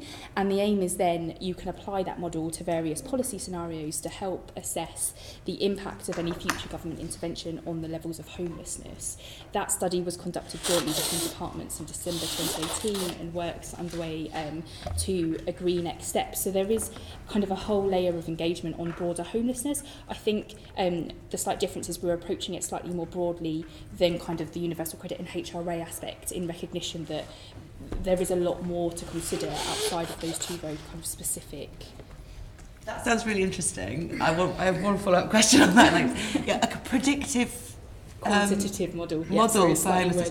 So effectively, you'd plug in changes to things and see the impact and warn councils what to expect in terms of rising homelessness. That would be the idea. Conversely, you could also plug in things like lower rents and see what effect that would have on reducing homelessness. Presumably, that sounds amazing. Okay, brilliant. We'll see what happens with that.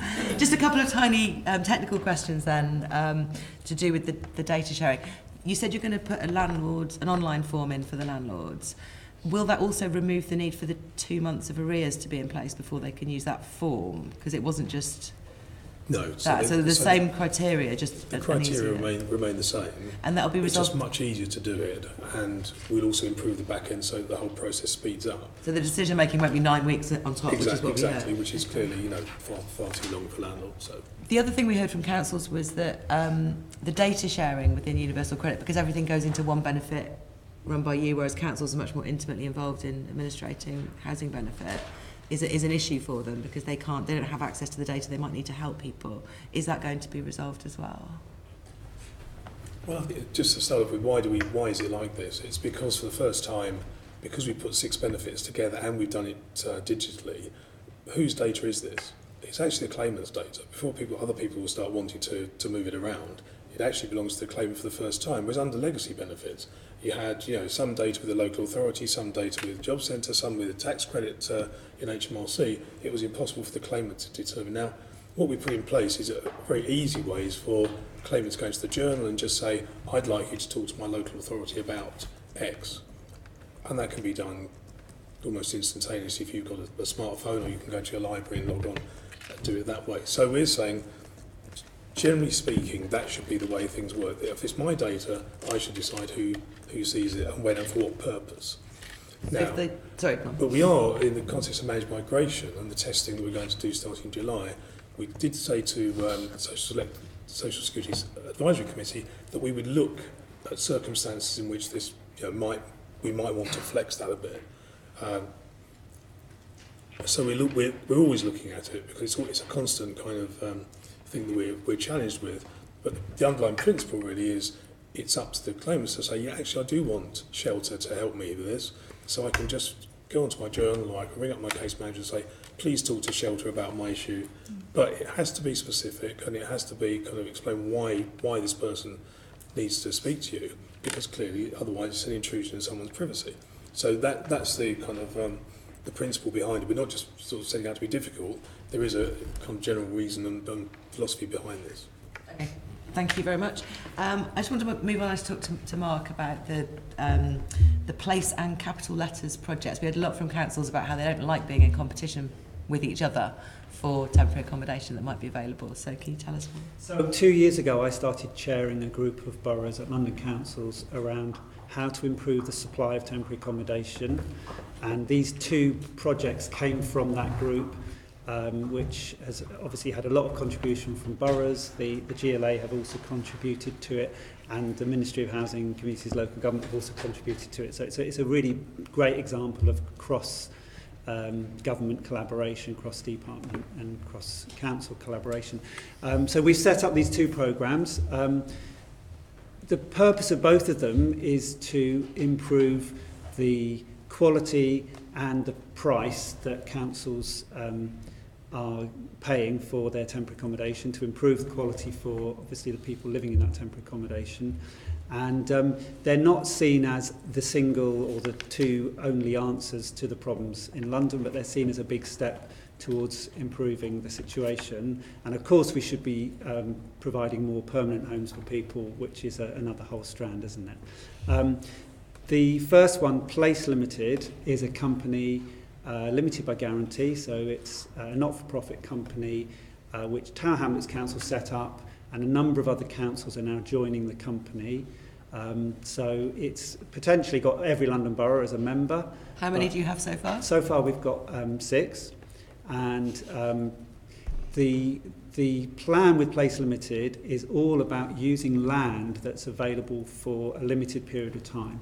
So we call that a meanwhile site, whilst the developer or the council is waiting for another use of that land. We can put temporary housing on that site. So we're looking, as you mentioned earlier, at modular accommodation that is brought in from a factory on the back of a lorry, craned into place, assembled, made ready for people to live in, and then when that site's no longer available, we can lift those units up back on a lorry and move them to another site. For any one authority, you heard about Lewisham, who did this a couple of years ago at Ladywell. Now, Lewisham took quite a risk in doing that because they invested in these homes, but they didn't immediately know where they were going to move them to when they needed to redevelop that site.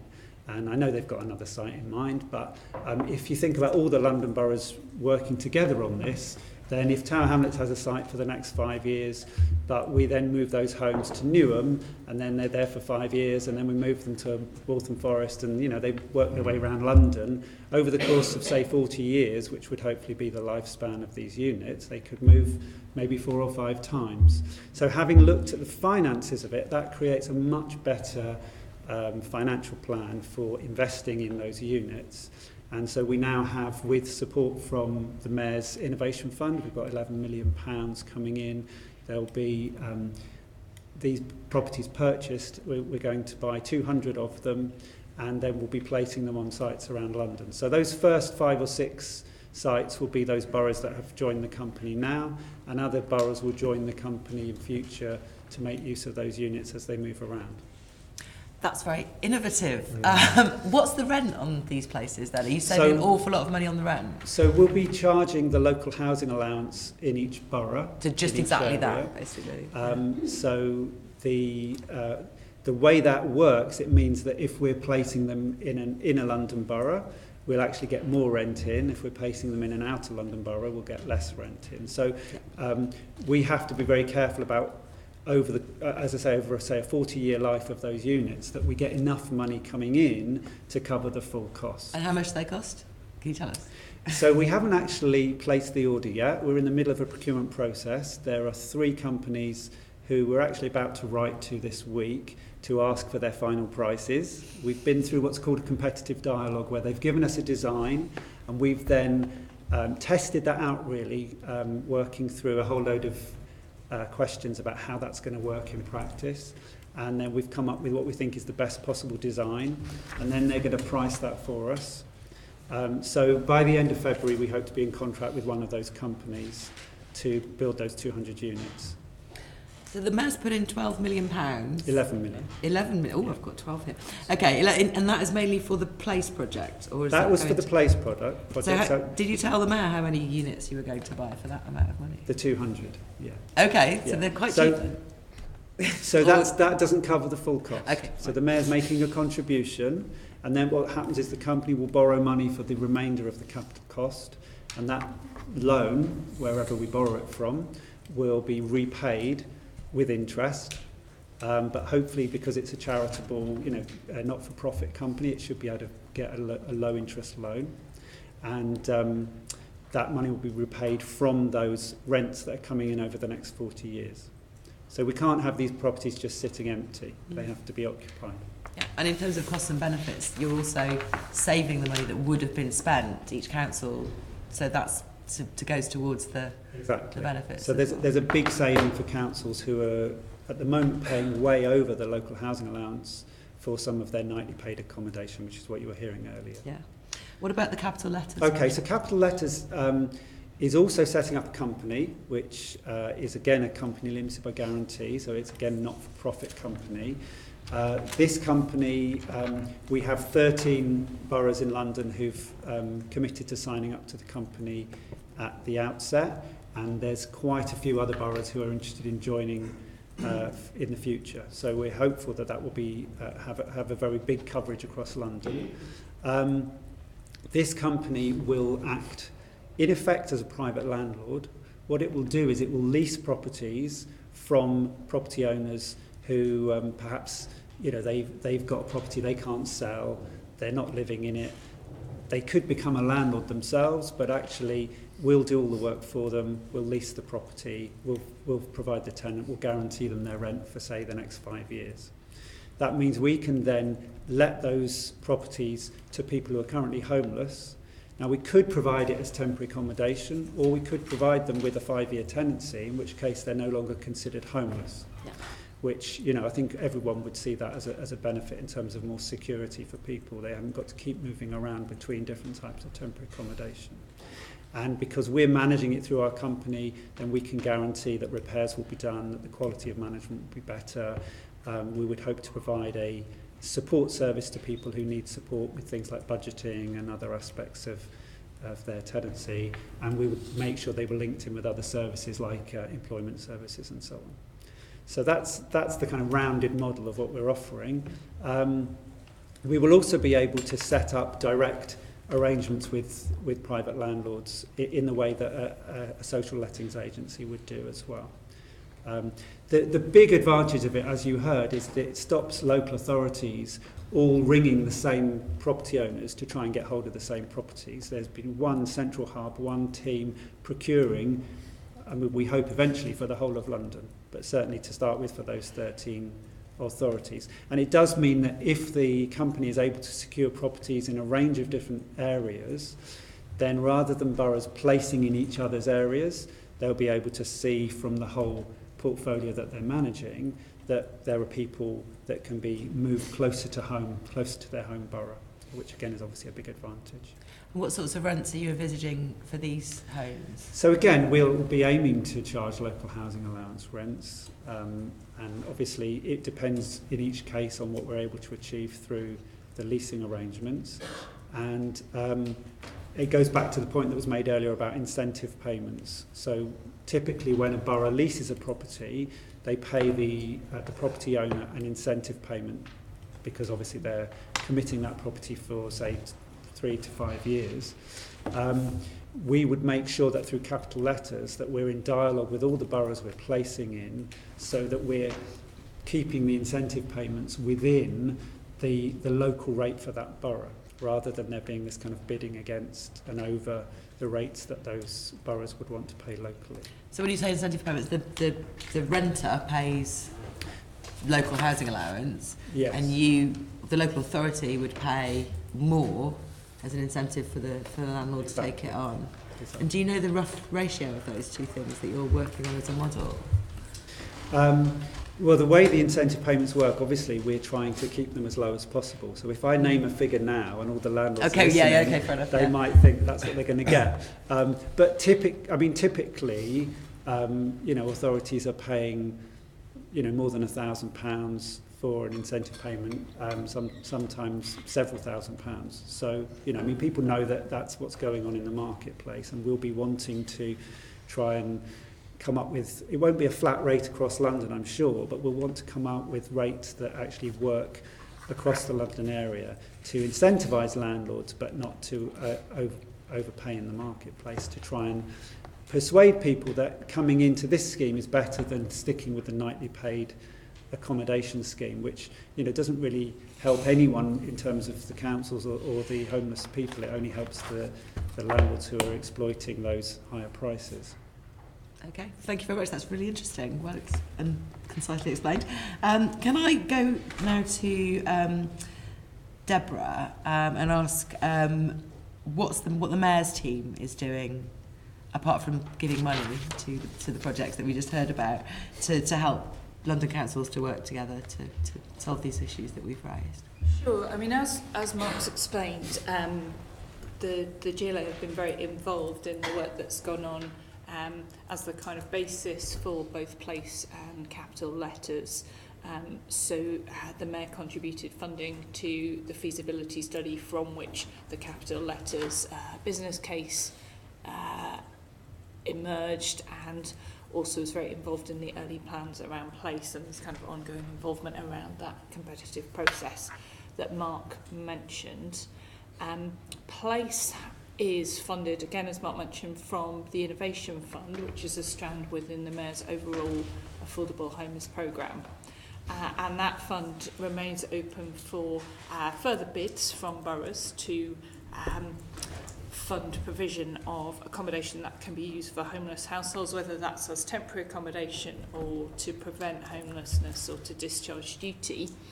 There are a couple of schemes other than Place that are delivering temporary accommodation with funding through the Innovations Fund, and we are certainly open to receiving further bids and talking to partners about those. So the Innovation Fund has a kind of important part to play. Also, the GLA has invested in real lettings, which I don't know whether members have heard about that, but a partnership between the homelessness charity St Mungo's and the social investment body Resonance to buy homes across London and to make sure those are of a good standard and to let them to households who would otherwise be homeless at local housing allowance rates. Those are allocated to people who would otherwise be homeless through investment partners, some of whom are boroughs. So a number of boroughs have invested in real lettings. So by the GLA investing in that, that's kind of helping that additional source of temporary accommodation for boroughs to kind of to work. How is that being funded? That's not from the Innovation Fund. Is that money that's come from government? That's investment through the wider affordable homes programme, and at some point further down the line, that funding will come back to the GLA as investment. So the idea with real lettings is that investors make funding available. They get a return on that funding within 5 to 7 years, and over that time, that supports real lettings to make homes available that can be used to meet housing need. Within the affordable homes programme gives grants, doesn't demand the money back usually. Loans so this is separate to the grants programme, is what I'm saying. It's a loan from that overall funding and a set of investment that will come back to the GLA. And how quickly will it come back? It's within 5 to 7 years typically that real lettings are looking at. If you've got anything that can tell us more about that would be really okay. Is it worth sort of doing that in writing? Yes, we'll write to you and say, can you outline that? Because it's interesting if the money's coming back after the period of the current affordable homes programme. I'll get some further information to you on kind of exactly how that works. I mean, I guess the other thing to say is that I think the Mayor has been clear on temporary accommodation that a kind of two-pronged approach is needed of looking at some of the things we can do now to improve what boroughs can offer to the too many households across London who are becoming homeless, but also to look at what can be done to reduce that number of households becoming homeless and therefore the number of households who need temporary accommodation.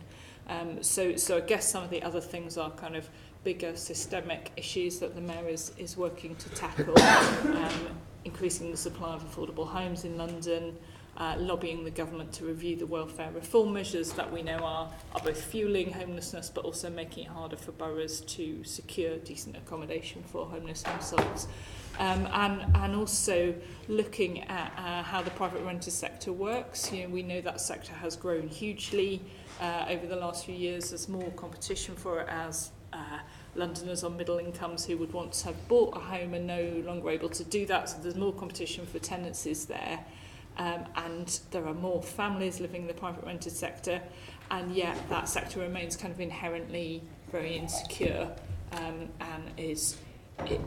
that means that homelessness from the private rented sector is the biggest source of homelessness that boroughs in London are seeing. So one of the other things the Mayor's doing is looking at a model that would make that sector more secure while also kind of respecting the This rights is of landlords. the London model of private renting. Exactly. Now, we saw a draft of that in the summer because it went in as draft in response to the consultation on the social housing green paper. I'm forgetting this, right? I could be wrong. I think it was the government's consultation on 3-year tenancies that was a draft of the London model. So that was interesting to see. When will that be finished and published?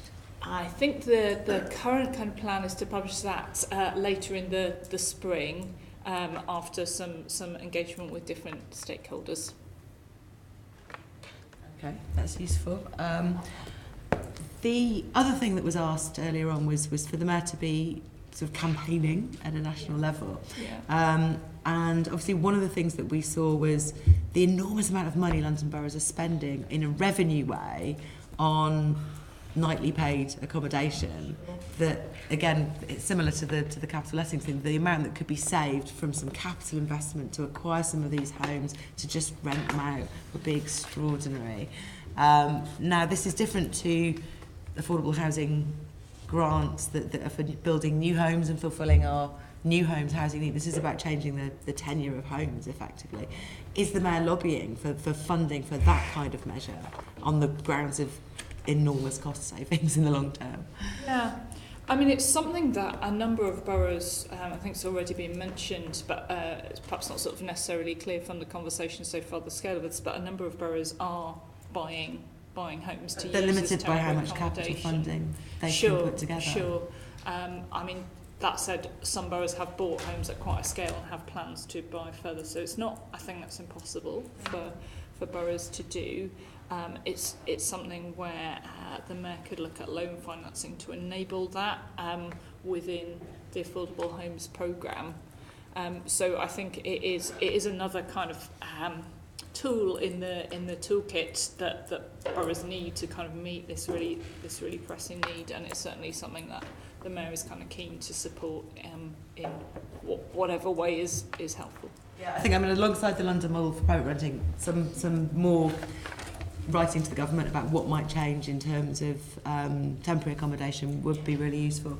Finally, can I just clear what you've said there, because I wasn't quite sure what the reply meant. And are you saying that the Mayor wants to use resources for buying existing homes, or lobby the government to allow local authority, make it easier for local authorities to buy? I mean, is the Mayor going to commit resources to buying existing homes? I think that's a possibility. I think kind of can't commit on that without the details of specific schemes. So that's kind of one option that we can look at within the Affordable Homes programme. There is scope definitely to lobby government too on making it easier for councils to buy homes. That said, I think I'm always in favour of the government making it easier for local authorities to do anything. Sure. I'm just particularly concerned about whether or not you're talking about committing mayoral resources to buy an existing home. I mean, that would depend on a specific proposal. Okay. The Affordable Homes programme is primarily focused on delivering new homes for Londoners, but where there is kind of scope for loan financing available, that is the sort of thing the Mayor could. Obviously, we're all in favour of those resources being committed to building new homes. So when there was an implication that actually we might be using those resources to buy existing homes, that was a little red flag. That's why it's a separate red flag thing. And that would be looking at kind of loan financing if we were to look at that. Because it will so obviously pay back. It's all to do with how much you can put together at once. Mark, you tackle these issues all the time in your project. If it's worth helping explain, so for authorities that are out buying properties for use as temporary accommodation, what authorities have been using, because it's allowed in the MHCLG rules, is some of their right to buy receipts, which again, I'm sure we would all prefer that to be used for building new homes, and the majority of it hopefully will be, but some of that money is also being used to buy homes for temporary accommodation. So, for example, in Tower Hamlets, in the last year and a half, 2 years, we've bought 250 properties, cost of about £70 million, and we've used, not all of that is right to buy receipts, but we've used right to buy receipts towards the cost of doing so. because for all the reasons we've just talked about, we're then securing a supply of temporary accommodation that's much more affordable. Yeah, but you're not increasing the overall but we're not quantity. These are definitely of two homes. separate issues on which the Mayor ought to be thinking separately, I think. But clearly in the long term we can, we can use those because they're now owned in the public sector. We can use those properties as social rented affordable housing in the And of future. course, increase the But quantity. it doesn't increase the overall supply of housing. Exactly. Because right to buy receipts cannot be used in conjunction with grants. That's another restriction. And absolutely, I'm So- in favour of Okay, I have a removing final- those, and that's not the I have a final question to Deborah about quality, because I think Assemblymember Cooper raised some important questions earlier on about the amount of people who are maybe not being placed into that type of temporary accommodation, but ending up in bed and breakfast type accommodation and squashed into houses of multiple occupation. The Mayor's rogue landlord database, how is that going? Is it up to date? How many councils are giving you up-to-date data? Are there any other issues around the quality of homes, and particularly the quality of the kind of homes that people end up in who need temporary accommodation? Yeah, I mean, I think maybe it's helpful to kind of say at the outset that local authorities are subject to legal requirements around the suitability of the accommodation that they use for homeless households. Obviously, in seeking to meet that obligation, they're subject to kind of huge market pressures that we talked about earlier, that make it really difficult to secure good quality temporary accommodation. Lots of the work that the Mayor is doing to drive up standards in the private rented sector and to kind of tackle the sort of rogue landlord element will help. They're not directly addressed at temporary accommodation, they work across the sector, but as people have already said today, it's the kind of lower part of that sector which is typically used for temporary accommodation, and standards there will be driven up by the work the Mayor is doing, including the road landlord and agent checker that you mentioned. We are now in a position where every borough that has issued fines or prosecuted landlords has put their records on that database. There are 3 boroughs in London that don't have any prosecution or fine records, so they're not on there. But all of the other boroughs and the London Fire Brigade who have that power to prosecute, their records are on there. There was also some discussion earlier around the fact that boroughs are increasingly moving towards using civil penalties, and we are now doing some work to add records of civil penalties to that database too. So the checker has kind of got a good range of data on it. That range will be expanded, and there's been positive feedback from local authorities able to use that database to share information, and that's really helpful in the temporary accommodation market where there's placement across local authority boundaries going on. And just to flag as well that last week the GLA was awarded I think it's around 250,000 through the government's most recent private rented sector enforcement fund, so that will enable that work to be strengthened over the coming years. Okay, just in case the DWP have anything to add to that, because obviously an awful lot of benefit money goes from your department to landlords, not all of whom are good, not all of whom are providing suitable accommodation. And we did hear from the law centres when we were discussing this that going and proving suitability can often not be in the best interests of unsuitability, is often not in the best interest of the family, because sometimes then they will be offered somewhere that's suitable but far away, and that will lead to them being discharged from the duties altogether. So many people are staying on in unsuitable accommodation, in fact. Is there anything, are you working on any projects to look at this, seeing as so much of the money goes to these people? That's not my, so I couldn't comment in detail, but I know that there are conversations happening between DWP and MHLG on quality in that space. Okay, we may write to Minister to ask for a bit more about that, because I think certainly the restrictions on landlord licensing, only being selective, it does have some impact, I think, on boroughs' ability to do this. But HMO licensing has improved, obviously. So thank you very much for coming in, and thank you for waiting, and thank you for speaking so succinctly at the end. I need to just finish one or two bits of formal items on the agenda. Can I ask the committee to note the report and the discussion and agree to delegate authority to me as chair in consultation with party group leads to agree our outputs from this investigation? Agreed. Thank you. Item 7 is our work programme. Can I ask the committee to agree the work programme for the remainder of this Assembly year, which ends in May? Agreed. Thank you very much. Our next meeting is the 26th of February at 10 o'clock. And I do not have any other urgent business today, so I can close the meeting. Thank you everyone for coming. Thank you. Oh my God, sorry.